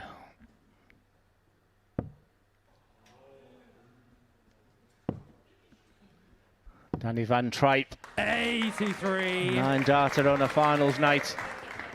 His pairs partner was on for it there, but the most important thing right now is just keep it together. We saw with Keegan Brown's effort tonight where he just got the collie wobbles a little bit. 42. So Jimmy needs to focus on this 58 finish, but Mchuan way behind. Time on his side. 2-2. Shot on the fourth leg. Jimmy Vansky. 12-dart leg there for Jimmy Vansky. Fifth leg, it's Jim to throw first. And it's all square at 2 apiece. What a game this is turning out to be. Can't separate them. Can't separate them, especially on throw. And I was about to say, who's going to blink first on throw? 44. That could be our answer, because look at Jimmy's reaction there.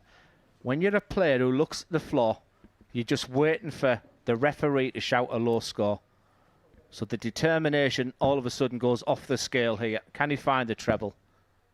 A treble-less visit will be a huge disappointment. 100. Advantage Vansky. Yeah, does manage to find the treble with the last dart. But yeah, you're right, Glenn. When you hear the referee call a low score, 97. you're thinking, oh, come on, time to step in. You get players who watch every single dart of the opponent. And I think you use a lot of energy, mental energy doing that. 60. Missed opportunity. I fancy a big one from Mchuan. Yeah, and he'll be thinking now, it's my turn to put the pressure on. I fancy a big one. 99. Well, he would have liked more.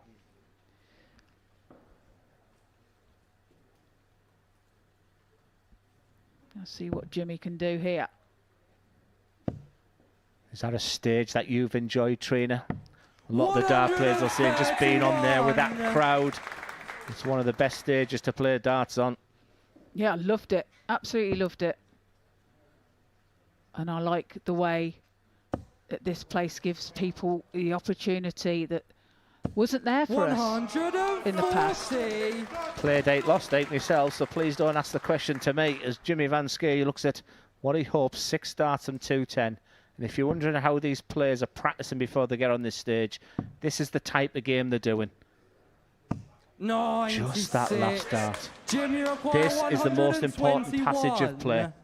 But first of all, it's Jim Mchuan on the 1-2-1. That's a poor dart. So he can't finish this time. Jimmy Vansky will be coming back for that 114, whereupon he has the opportunity to break the throw of Jimmy, Mchuan. you acquire 114. Well, the roof will be lifted if this goes. He has to break the throw of Jim Mchuan if he's going to win this game. Doesn't get the opportunity. Mchuan has had a 16-dart holder throw in the first leg and an opportunity to go one away. Game. Hits that tops with the first dart. Jim Mchuan. He loves that tops. He leads by 3 legs to 2. Throw first. Game on. Trina, when he walked on there, I thought Jim Mchuan will average solid 90, and it's up. He'll finish well, and it's up to Jimmy to maybe average mid-90s if he's going to beat him. Look at that. There's the 90. Excellent in the finishing. Vansky on the mid-90s, but he's behind. Timing of Jim Mchuan in this match has been blob on. 64. Yeah, exactly. But 64 there from Jim. Looking at the leg by leg there. 16, 13, 15, 12 41. and 16. Dynamic darts from Vansky on throw, however. Maybe he's up against it. This is a chance for Jim Mchuan. He'll hit that first dart. He'll detest that second dart. 59. But he'll say hallelujah to the third. Steve West, the 5 times weekly winner. Jimmy Vansky throwing his darts the 4-time weekly. Can he join Steve West? I think it's great that Steve's here tonight. It's his wife's birthday, isn't it? It is, yes. I'll take you to the darts, love. Happy birthday, Michelle. He's so romantic, isn't he? Where are we going tonight, darling? 55. Well, I know this nice little place down the road.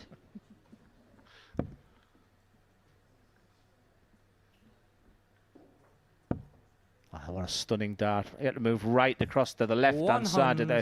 That's okay. Even a 180 from Jim McEwen still, for me, makes Vansky favourite for this leg. Are we going the distance? And just a reminder, if it does go the distance, McEwen has the darts. The darts has proven crucial so far in this match. 5 holes to throw, and Jimmy Vansky looking good to make it 6. 63. That leaves himself 97 when he returns. What Jim would do for a 180 here. It's not to be this time. Yeah, 3 180s in the game, all coming from Jimmy. JVS. 45. Throw Jimmy your bad darts now, Trina. 97.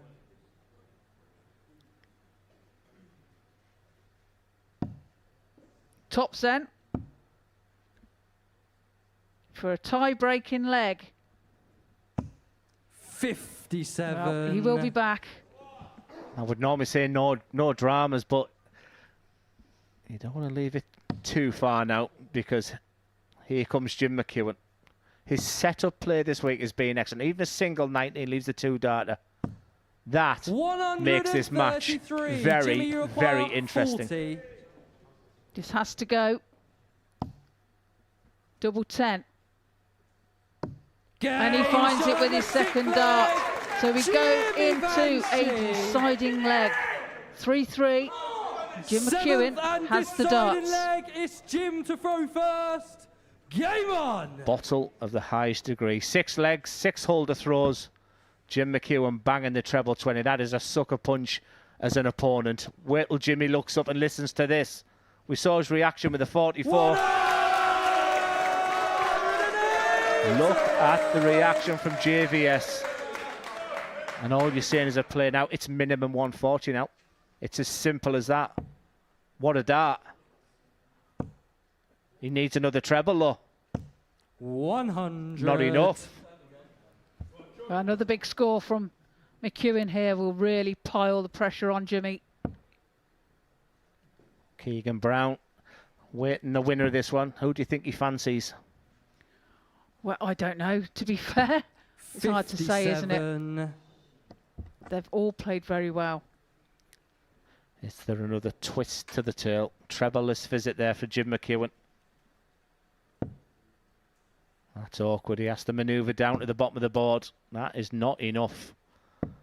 He's had some disappointments. So much success on that Rocky. Incredible disappointment as well. Is it going to be one match too far for Jimmy Vansky?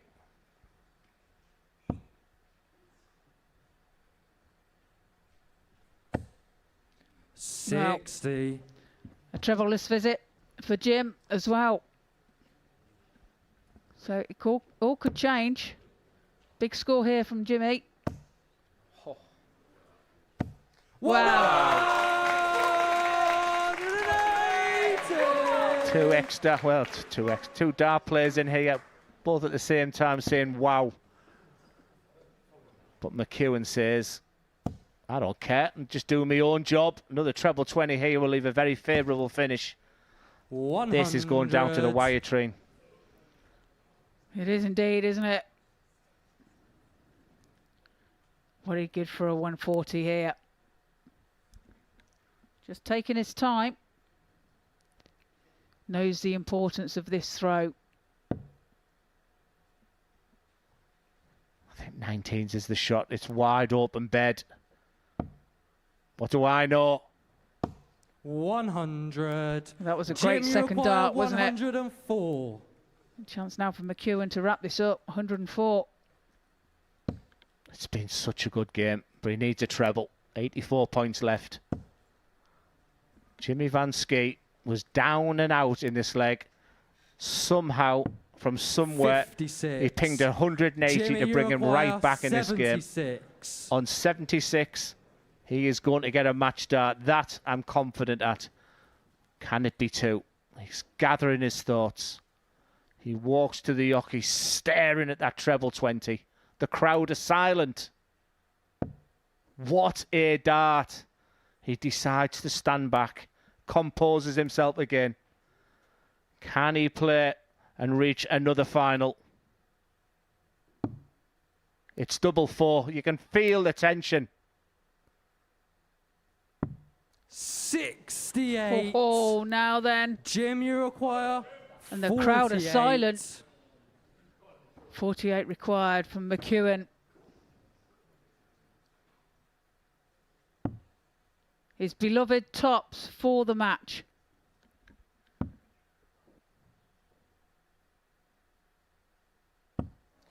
Match darts missed by both players. Not a sound, a stunned crowd. A sickening feeling for Chucky right now. He shakes his head. I think he knows what's coming. You can almost hear a pin drop out there. The atmosphere's electric. It really is. There's the marker.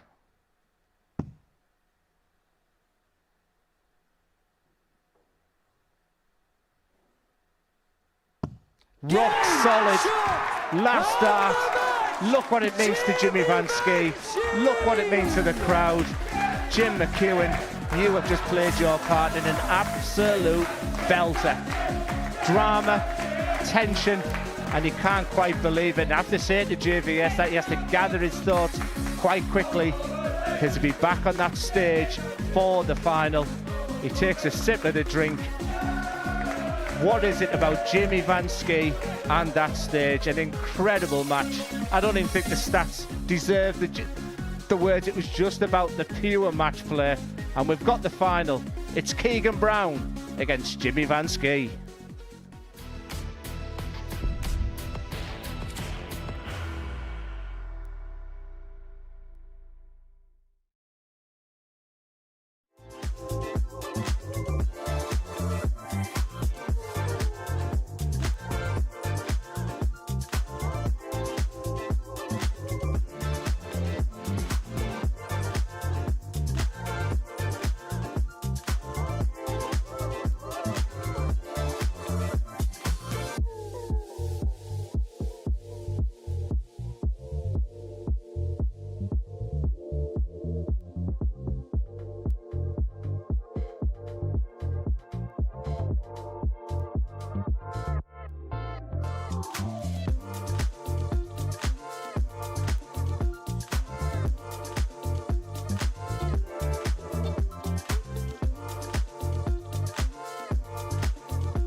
Well, that is what Keegan Brown and Jimmy Vansky are going to be playing for this evening. The Modus Super Series trophy and two completely contrasting sets of semi-finals. Keegan Brown completely dismantled Lewis Gurnie in the first of them by 4-0. Well, that was the absolute antithesis in the second one. Jimmy Vansky and Jim Mchuan both had darts to make it through to the final, but it was Jimmy Vansky, he probably doesn't know how, who held his nerve together to make it through to the final, and it is Keegan Brown and Jimmy Vansky who will play in the final. It's a blockbuster final, that is for sure. Trina and Glenn are with us here in the studio to analyse it. Let's begin with the second semi-final, because that's got to be up there, one of the best games we're going to see on that stage this year. Yeah, it was just fantastic, wasn't it? It's so nail-biting at the end, and you could hear a pin drop from the crowd as well. The tension was immense. Right, you two have both been involved in big games, big situations. We're going to replay the last salvo of that semi-final now on screen. First of all, what's Jimmy thinking? Only opportunity he gets initially, Glenn? Well, I said what knows he's going to get a dart, and then the decision is, do I stand back? He has the rhythm of throwing that dart at the treble 20, do you go direct for double 8? But there's something niggling in your mind and saying, give myself a little bit of a breather. He's probably regretting that. He looked a bit fidgety with the move to the double 4. And then there's a sickening feeling right about now. Does Vansky expect Mchuan to get here, do you think, Trina? Yeah, I think he does. And with him going, he's been hitting that tops as well all day today. But he just couldn't find it this time. But I think Jimmy was expecting it to go, but he just doesn't find the bed. So now put us in the mindset of Jimmy Vansky. Heads back to the drinks table. 3 darts, double 4. Well, second chance. Remember, he thinks he's lost now, because we think that Jim McEwen's going to do that because it's meat and drink for him. That's what he's all about. So Jimmy's mind right now is a cesspit. It really is, because he thinks he's lost the game. He goes wide with the first one, very wide. The second one I called this is where you've got to be aggressive with it. Now it's bottle. Now it's all those times he's had success on that stage. The focused. You don't feel right there. Your body's shaking, your arm, your brain's saying things to you, and then the relief kicks in. It's an incredible moment. The highs and lows of being a dart player was displayed in that 90 seconds between the pair of them. But now Jimmy's got to try and bring himself down and bring himself back up again. He's got final to play in less than 5 minutes. Yeah, and that's a big ask. You know, when your emotions have been that high and you've been under pressure that much, and you've got that sense of relief of that, then you've got to build yourself back up again and get set for the next game. And it's a quick turnaround, and he's got to get himself right. In terms of the other semi-final, it was easy running for Keegan Brown in the end. Yeah, I mean, you get the advantage of being in the first semi-final. You get a double advantage when you play like Keegan Brown did. He was averaging 103 to 104 throughout. I think it averaged in the end 101. It's about the best Keegan Brown performance I've seen in 3 or 4 years. It was immaculate against a terrific player in Lewis Gurnie and a wonderful crowd supporting him as well. I was absolutely delighted for Keegan Brown, because I know what it feels like to have 2 or 3 years on the circuit where wins are sporadic. You know, you get the disappointment of losing. But we've talked an awful lot this week about the pathway of this place, where we've used the term take a step backwards to go forwards. He was magnificent, and he'll be walking on air right now. Can Keegan almost go under the radar a little bit in the respect of, because everyone's talking about that semi-final between Jimmy Vansky and Jim Mchuan, that it feels like a long time ago Keegan played and won his semi-final, that actually he can kind of go into this, let everyone talk about Jimmy and his great semi-final, I'll just waltz in and do my business. Well, maybe that could be the case, but you've got to remember that Keegan missed a 9-darter tonight, don't forget, so he's going to be on a high because he knows his game is there. He had a great game against Gurnie in the semi-final, so he's going to feel on a high. Jimmy may have exhausted himself in the last match, and we'll just have to wait and see. In terms of CVs and people that Keegan's got to beat, Jimmy Vansky is up there with all, and we can have a look at some of his performances and his performance timeline here in Portsmouth, because he was a debutant, he played well in the first appearance, and then the second time round he won for the first time, Glenn, and he has not stopped winning since. Remember the legacy conversation that we had? When I think of Modus Super Series, I think of certain players. Jimmy Vansky might be up there in the top 3 right now. He's made that stage his home, as Trina quoted, in that semi-final there. He loves it. The crowd are on his side. He's had the ups, he's had the downs. They're magnificent numbers. it feels like these days it's a young person's game. So I'm not that concerned that he's only had 5 minutes to get over himself. I think, if anything, he'd be thinking, remember the term cat with 9 lives? Maybe it's my night, and I think he'll go in with that attitude.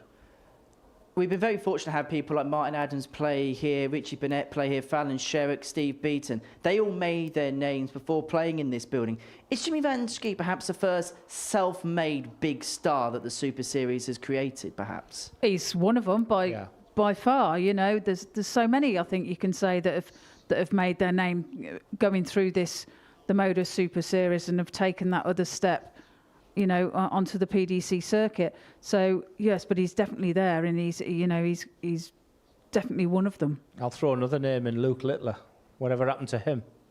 That was the foundation. Mm-hmm. I remember his biography on his social medias, how much it meant for him to win 2 series here. The Marvin Van Vels, and Jimmy Vansky is one of those names. We spoke a lot about Jimmy Vansky, but what case can we give Keegan Brown in this final? I think he's got a good chance. You know, it's like I said, he's playing really well. He's got to have confidence going into this. Mr. 9 Data, and has just won his semi-final 4-0. What's not to like about that? Well, the walk-ons are about to happen, and we can tell when the players do get in position, because this place will liven up a bit in a couple of seconds' time. Yeah, he's got the pedigree, Keegan Brown, and now he's winning games again. That competitive spirit doesn't leave the body. He'll be up for this one. But I did say from Monday that Jimmy Vansky would take some beating. He's in the final again. This could be another great game. And Keegan Brown has dealt with Michael Van Gerwen on some of the biggest stages, Phil some of the biggest stages.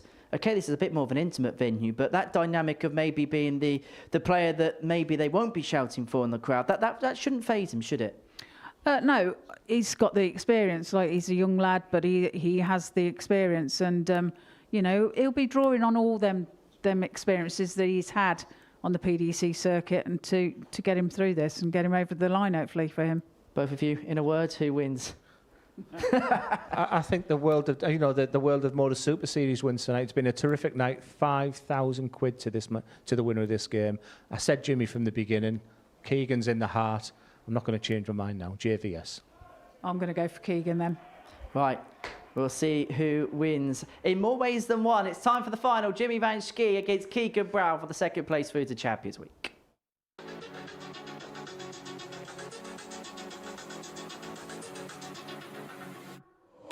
Breathtaking dart from Keegan Brown.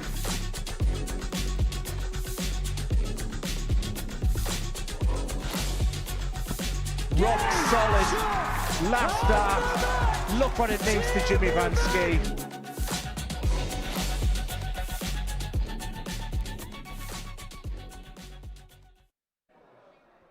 Good evening, ladies and gentlemen, and welcome to the Modus Super Series here at the Live Lounge in Portsmouth.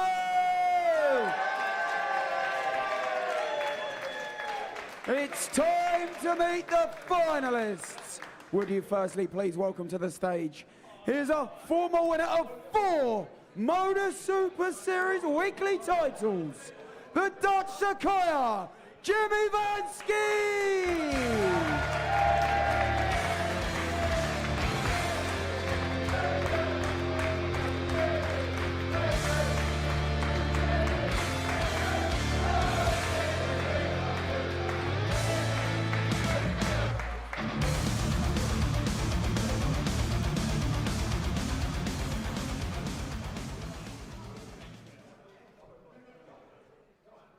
And would you please welcome his opponent? He is a former 2-time PDC Pro Tour winner. It's the Needle, Keegan Brown!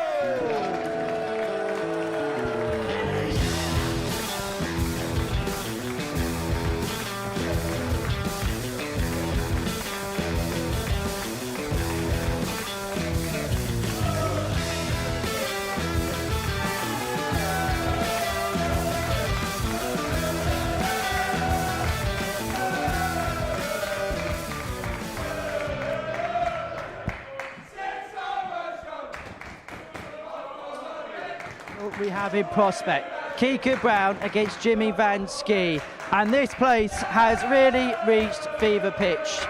There is respect everywhere you look, but only one can make it through the Champions League.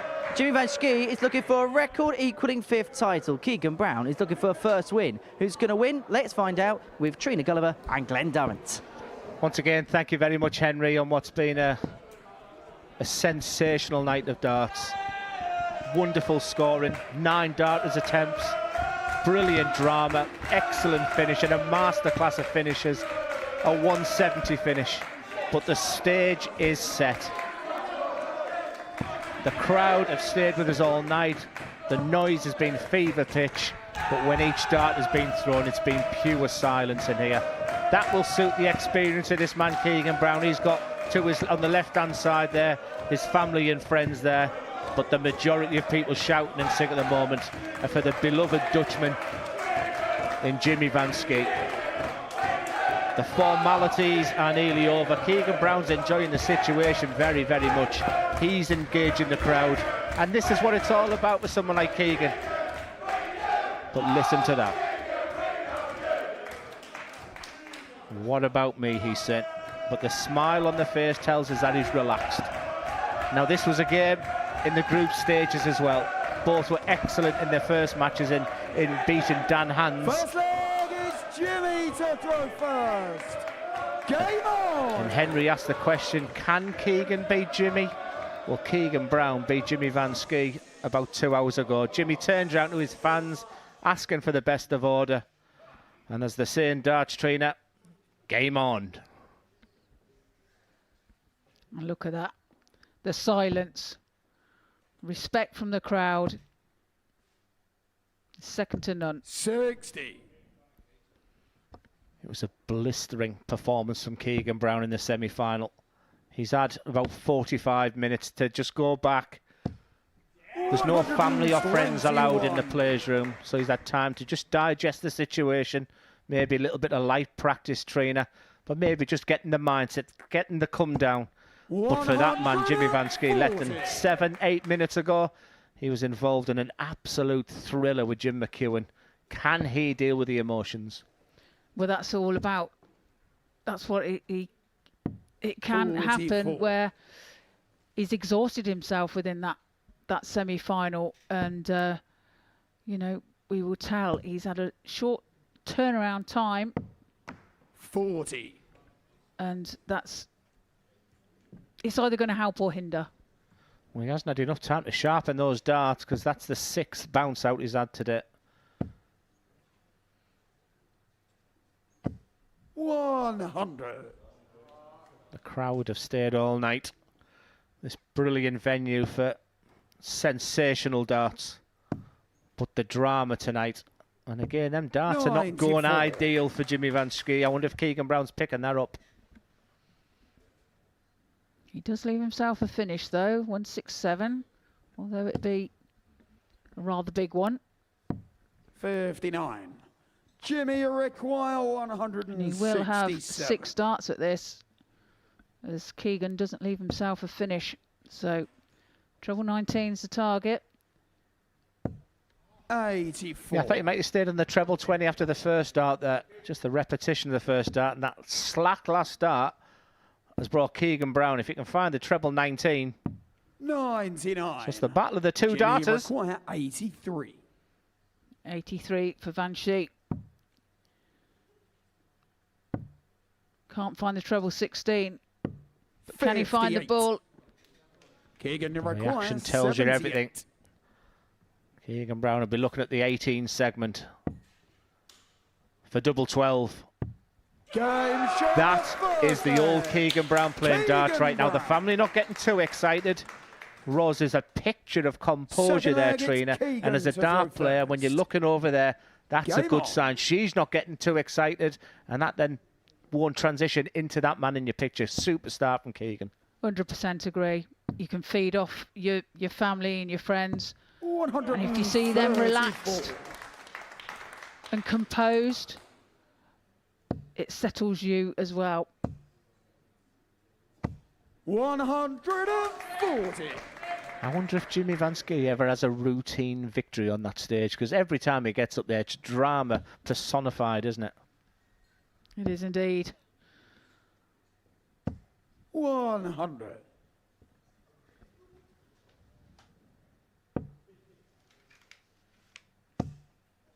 Is this another Max? Oh, he throws that super quick. That last dart, almost like it's hot metal in his hand.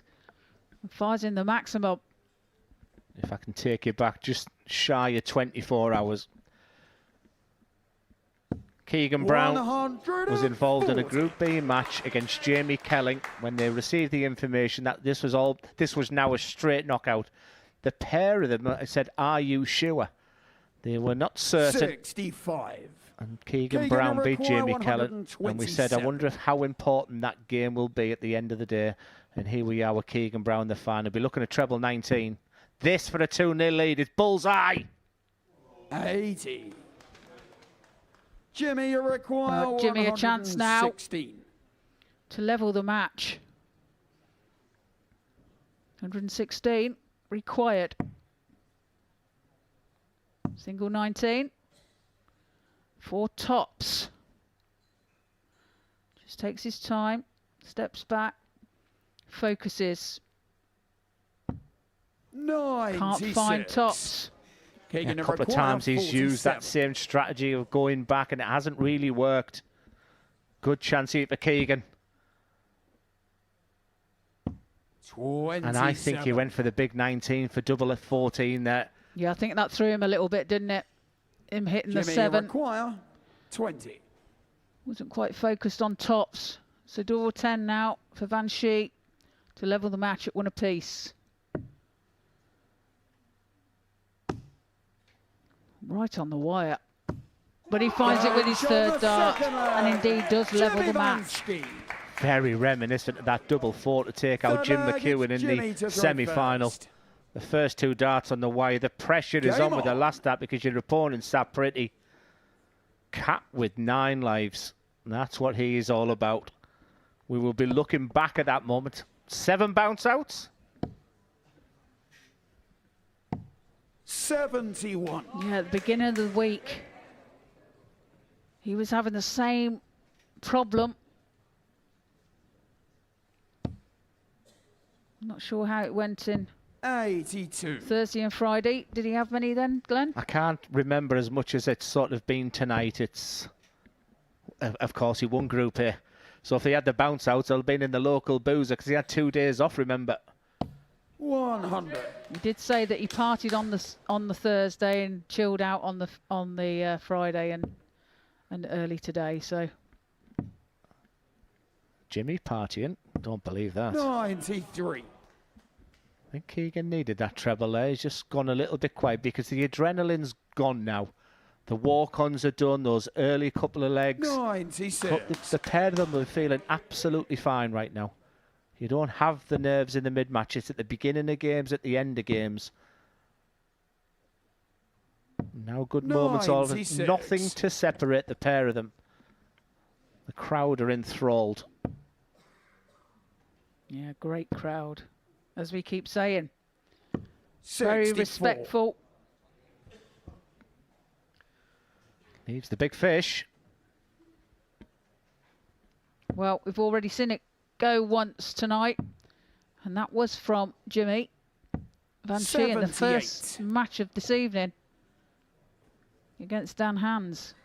Jimmy, you require hands down the best finish. Aha! Do you like that, Train? Very good, yes, very good, Glenn. Can he do it again?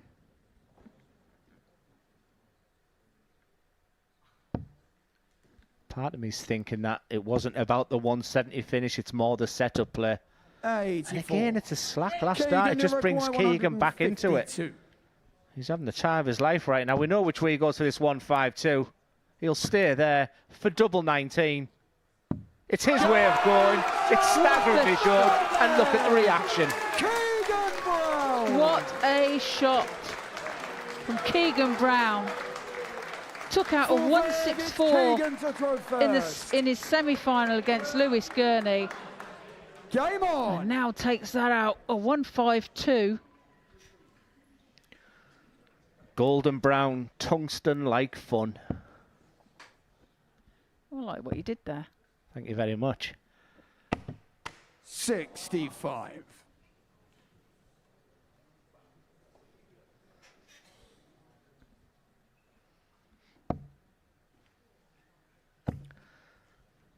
Classy response. To see your opponent go treble 19, double 19, celebrate with the crowd. Then you've got the gumption still to go back and the determination to bang in a 180 like that. Box office darts. Good reply there from Keegan Brown.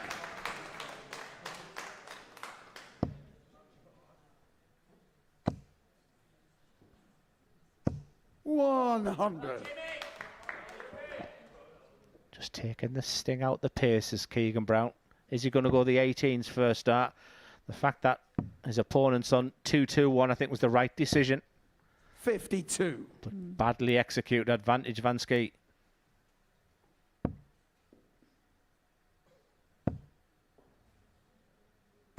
$140.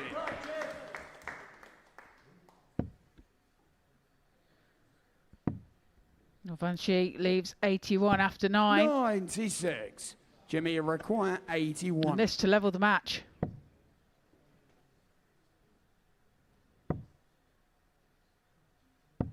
He was in two minds then, wasn't he? I think he was in four minds. I think he was. I wasn't. Was it the right decision when you've watched your opponent finish on 1-5-2 in the previous?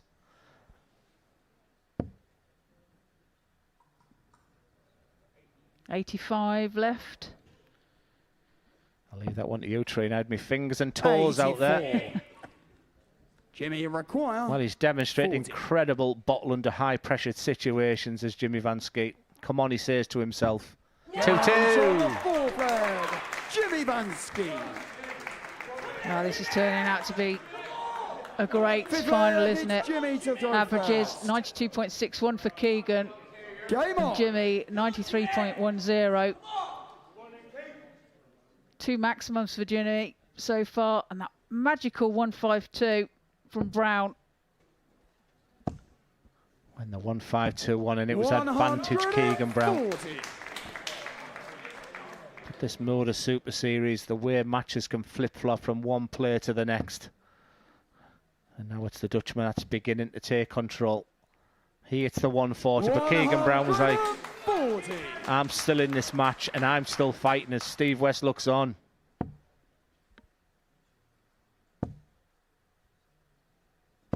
$100.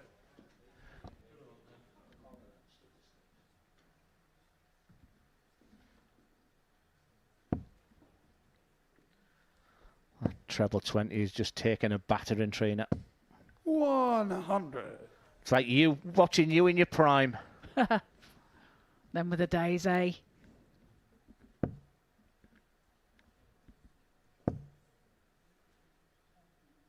That's a good last start from Jim. Not that, Jim. Not that, Jim. But isn't it great that the players have stayed and supported the camaraderie, the teamwork between them all it's a joy to see. Needs to think here. If he'd stayed on the 20s, there's a possibility of leaving a bogey number. Jimmy, you require 100. Big fish time. Again for Jimmy. Well, it's on. 105. Well, we talk about important passages of players. And this could be the biggest one of the night. A 1-2-9. 72 points left. It's another double 18.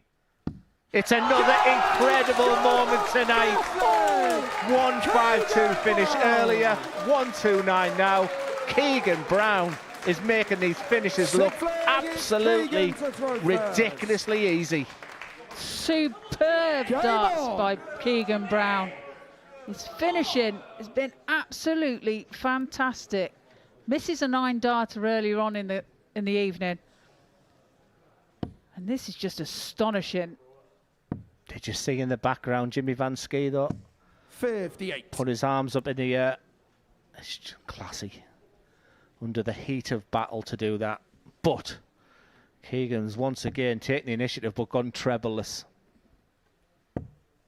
His heart must be racing at the moment. 55. As we've talked about a lot, he's not used to winning big competitions now. And this is a big competition. A chance to get into that Champions Week. $5 grand. The great players can just concentrate on what's in front of them.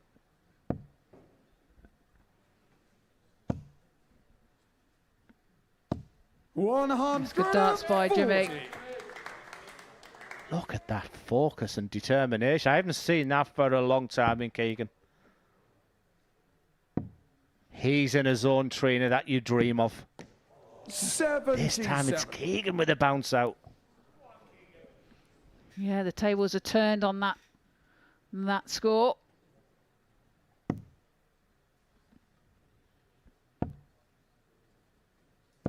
$139. We may see that transition down to the 19s, but he'll stay there with another. Wonderful darts, Keegan Brown.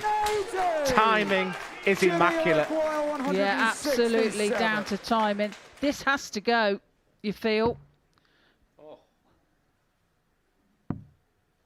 Well, treble 19 was needed. 139. What a night. Require 86. Is it going to be Keegan Brown as the champion? It's match start. Keegan rolls back the years in the most sensational fashion. Modus Super Series champion, Keegan Brown! What a night of darts we have had. What a way to end it for Keegan Brown. Such a cultured player, an incredible CV and resume, yet that could be his best month he's had in darts for a good decade. Big shout out for Jimmy Vansky as well, the legend of that stage.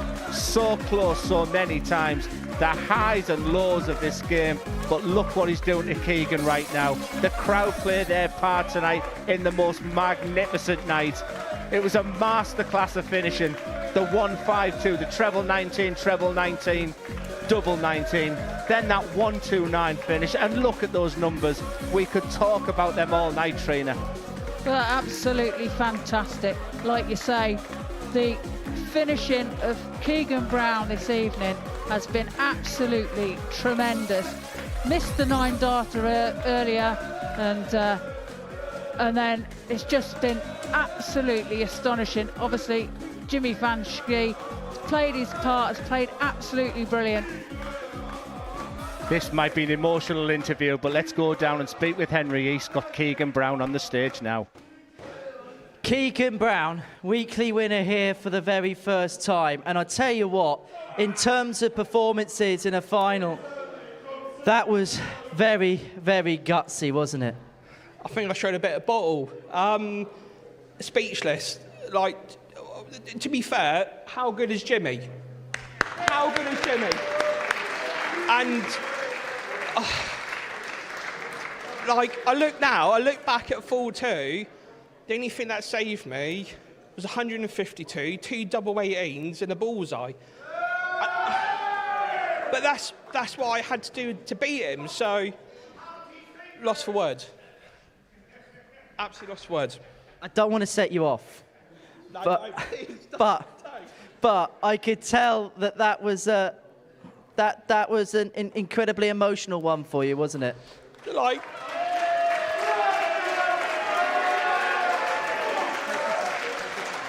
it's like,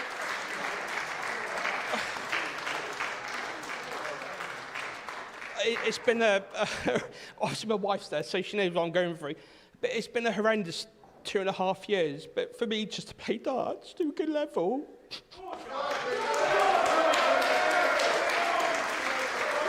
These are nights, as dart players, you absolutely dream of. And I tell you what, I'm just going to give you a couple of seconds. To let it soak in. Because as a dart player, this is what you play for, isn't it? And this is a night which, was it maybe a time you didn't think was going to come again? I never thought I would let anything again.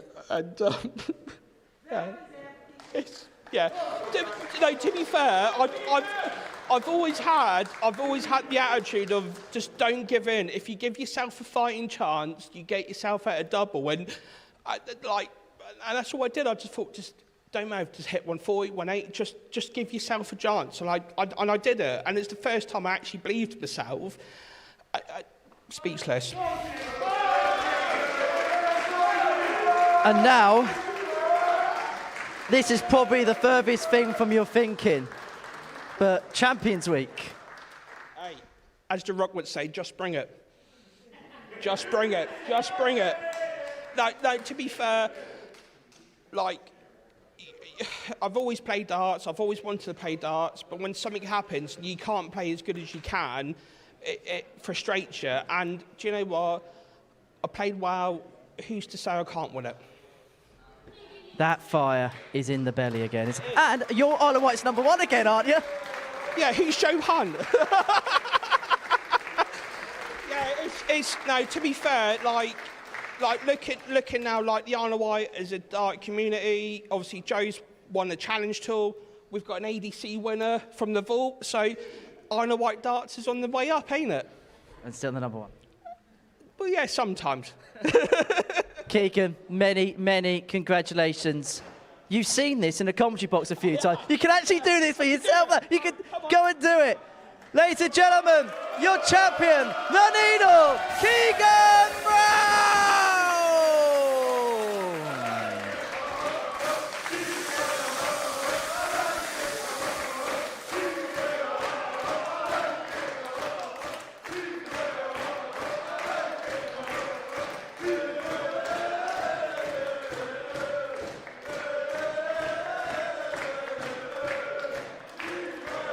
One final word, and I think that the word probably has to go to these lot, doesn't it?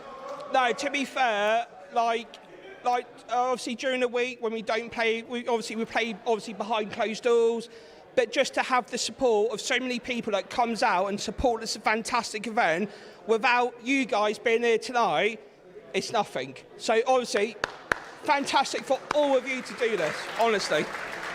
And commentator #3 to win a week. What's that? Commentator #3 to win a week. Oh, don't say that. I don't think I'm back on the comms until next Monday, so, well, yeah. Keegan, many congratulations. Right, we're going to throw to a break on that camera there. Do you want to throw to the advert break? We'll see you on the other side of the break.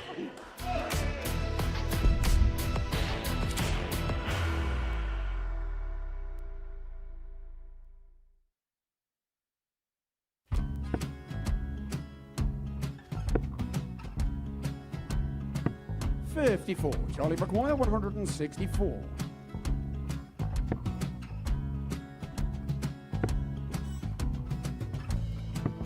$44.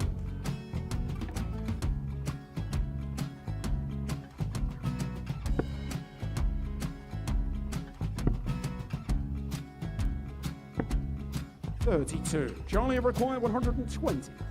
Well, 120. He's got a fair, at least 2 handfuls at this. Just needs to stay 60. there. That's a good shot. Halves his score, leaves himself on a 2-darter.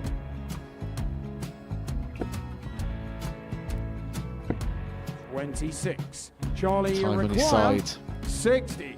to become back-to-back singles champion.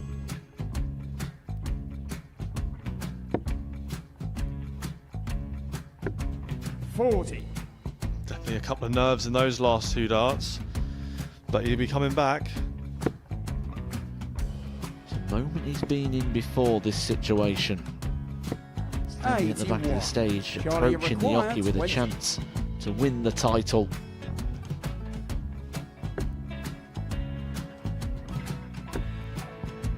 He did this to win the first title, if you remember. 11. I think he's gone. I think he's gone to bust it, maybe. The first title he won, he wanted 20. He went 6-7-7 to win it. He had a chance to replicate it again. Yeah, I get the feeling that was for a bust. And 39. on that situation there, George Gave wasn't even able to take it out going to the 18s on that switch. Yeah, I think he just panicked a bit, but he's done well to get that big one. Sometimes can be the hardest part. Georgia requires This is it. 79. It's got to be 19s. It's got to be 19s for this shot. Big 20 and a double. He's He's got the first one. He's going to get a match dart here.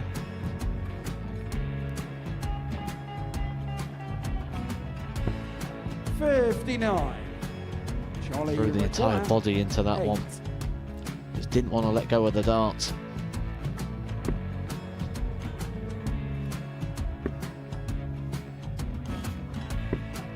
No score. He's given George a chance. Georgia require 20. I think George has been quite good on double 10 today. So many opportunities for Charlie Murphy. Couldn't get the job done. The match! And the Red Dragon George Modus Skate. Super Series Influencers Champion, George Skate!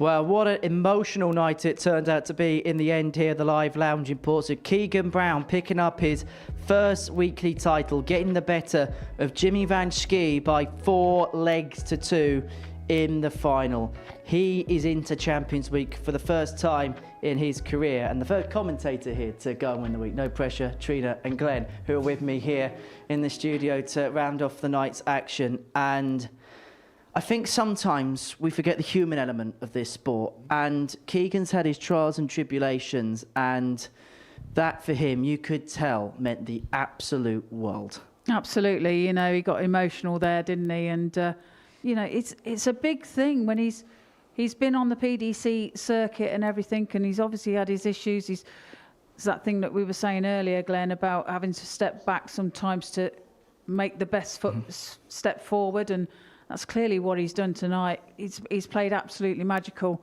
missed a 9-darter, and his finishing tonight was absolutely astonishing. I'm sure he's not the first commentator I've made cry this week, but in terms of the way that he dealt with the final, it was those 2 big finishes that just turned the game in his favour. It's a big moment, and it's not about you, Henry. So it's about a player, Henry, where the best analogy I can give to you is the dart player's always been there, and sometimes the belief goes. And when you're on that brutal PDC circuit and you're losing games after game, you forget moments like this. You forget how you can ping a bullseye to win the most incredible moment. And just look at the smile on that face. That's a man who's been down and out. He's never really demonstrated it externally there. But the point I'm trying to make there, that player's always been there. And when he won his group phase, he got better in the semi-final. Then he's taken on arguably the best player to play on that stage for many years in Jimmy Vansky, and he's come across there. I think it's a wonderful moment. And I thought the emotion at the end was absolutely fine. And I thought it made the night in that sense there. And it was real. It was real. It was real, yeah. Do you know what that celebration reminded me of? Do you remember when he beat Adrian Lewis at the Grand Slam in 2014? He did exactly the same celebration. And sometimes sport has this symmetry, doesn't it? Where, and I suppose you've kind of had similar periods in your career where success has kind of gone a little bit, and then you had that next success again. And I can imagine that there was periods in your career where you thought maybe that 10th World Championship may not have come. Well, yes, absolutely. And, you know, the thing is as well with the sport, you know that you've got the ability there, but it's whether you're in the right frame of mind, and you know that can make a massive difference. And to get there again is something that's just overwhelms you, as we've seen tonight with Keegan. And yeah, it's just relief, I think, for him as well that comes across. You know, that knowing he can still do it. And for me, rightly so, we should be talking about Keegan Brown, but just caught Jimmy Vansky there going around with, you know, there was no sulking from him. He was so full of sportsmanship at the end. He lifted Keegan in the air, and he's now shaking the hands of everyone. Jim Mchuan stayed. You know, all the players stayed by. I mean, just look at that. That's what it's all about. It was a really great touch. I mean, Steve West, you know, we all expected a potential Steve West versus Jimmy Vansky. So great moments, but the moment belongs to Keegan Brown. I think Jimmy's just bought Michelle some flowers for her birthday. That's probably more than what Steve's done. He's brought it to the darts. But I suppose we speak about a lot. It sums up the camaraderie of the Super Series. I mean, a lot of the time, there's 6 strangers in a practice room who at the end of 6 days become good friends. Absolutely, yeah. And, you know, and that's what's really special about this place. You know, it brings people together, and it enables people to show their best darts, you know, and give them a platform to play on, and it's just wonderful being able to play here. But for Keegan Brown, he said, look, Champions Week, let's get it on. Well, we talked about it. He's got 10 weeks to prepare now. So it's a bit like when you're getting ready. I mean, look at them moments. He'll watch them over and over again. He probably thought those days were gone. He's doing the challenge too. He's had bits of success here and there. But he might realise that there's still a dart player burning to come out again. And maybe the Modus Super Series has offered that foundation for him to get back to where he wants. And he'll be a credit. I mean, he's part of us. He's a commentator these days. He's part of the team here. And... but, you know, the feeling that we had for him, so imagine what him and his family go through. Can I just say his wife was incredible? We talked about, me and Trina talked about the fact that she was so calm. She never got excited. Even when he was showing emotion at the end, she stayed, you know, she was just like giving him a little wink. I think she played her part tonight in the success. However, we're never going to hear the end of it now, are we, in commentary till the Champions Week? Well, you know, let him have his moment. That's it. You know, he's deserved it. Trina, Glenn, always a pleasure to be in your company. Thanks, Henry. Just the 13 World Championships between the three of us. Right, plenty coming up across Pluto TV. And next week, week 3 gets underway. This is what we're going to be watching. We're going to see Neil Duff, somebody else who can go for the 5-peat here at the Super Series. Thomas Banks won a week before. Nathan Potter was hugely impressive when we had the Young Guns week. Really looking forward to seeing Jamie Lewis as well in Group C on Thursday and Friday afternoon. As to what else is coming up across the channel, there's plenty of content. Breaker Throw features PDC stars. That's Devon Peterson and Chris Murphy in conversation there.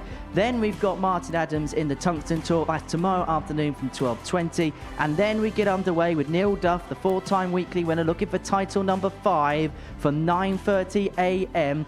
And then next Saturday from 7:30, it is going to be another finals night where we could see history made here at the Live Lounge in Portsmouth. It all culminates with Champions Week, which gets underway at the end of November. And that man there, Keegan Brown, is going to be a part of it. And this time, not in the commentary box. He's going to be playing on the stage. That gets underway on the 24th of November from 9:30 a.m. here on Pluto TV. Well, it was a night built as a night where Jimmy Vansky could make it number 5. Chucky was looking to chuck for another Champions Week appearance, but it was Keegan Brown who showed not just needle but bottle to seal his place through to a first Champions Week. The man in pink, well, he made the big impression. Bye from us.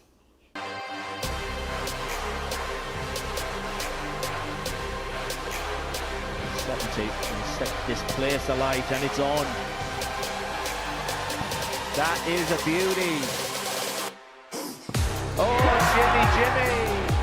Jimmy Vansky, when he looks at tops, takes the opener. It's Dutch delight in this opening game, and a very, very good performance on the pair. It's a stellar performance of Richard Burnett. Very, very mature. Semi-final sorted for Keegan Brown. He will join Jimmy Vansky from that group. Mchuan does exactly what it says on the tin. One-way traffic, 4-0 victory. 7 for the match. And he finds it for the bullseye. Oh, what a shot there by Lewis Gurnie. And we now have our semi-final lineup, and that includes Lewis Gurnie.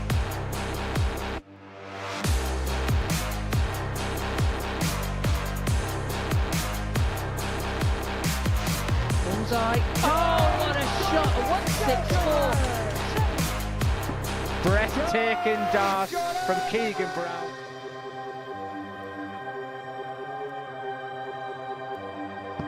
Rock solid.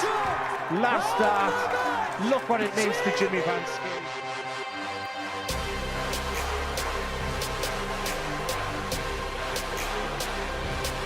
It's his way of going. It's staggeringly good. It's another incredible. Keegan rolls back the earth. The needle, Keegan Brown!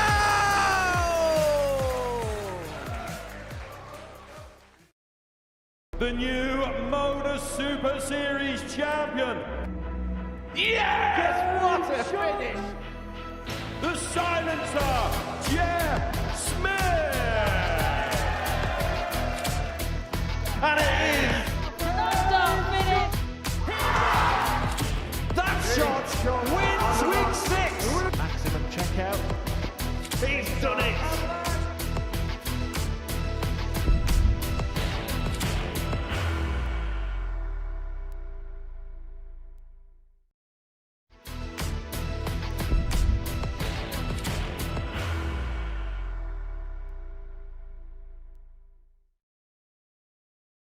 Are you ready to lift that trophy, Darius?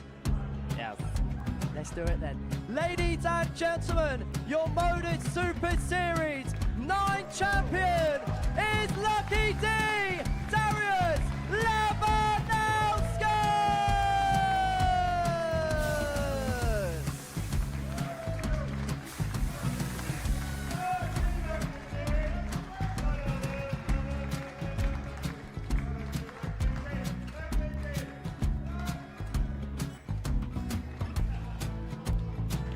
Well, what a wonderful night of darts we have seen, and we are ready.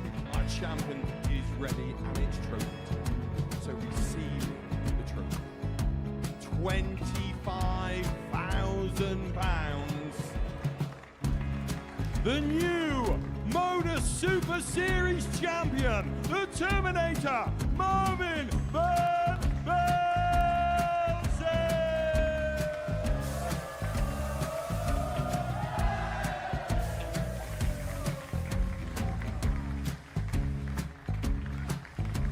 And one more time, the 8th Modus Super Series champion, the Terminator, Marvin Van Velzen! And the new Modus Super Series champion is Andreas Dirty Harrison!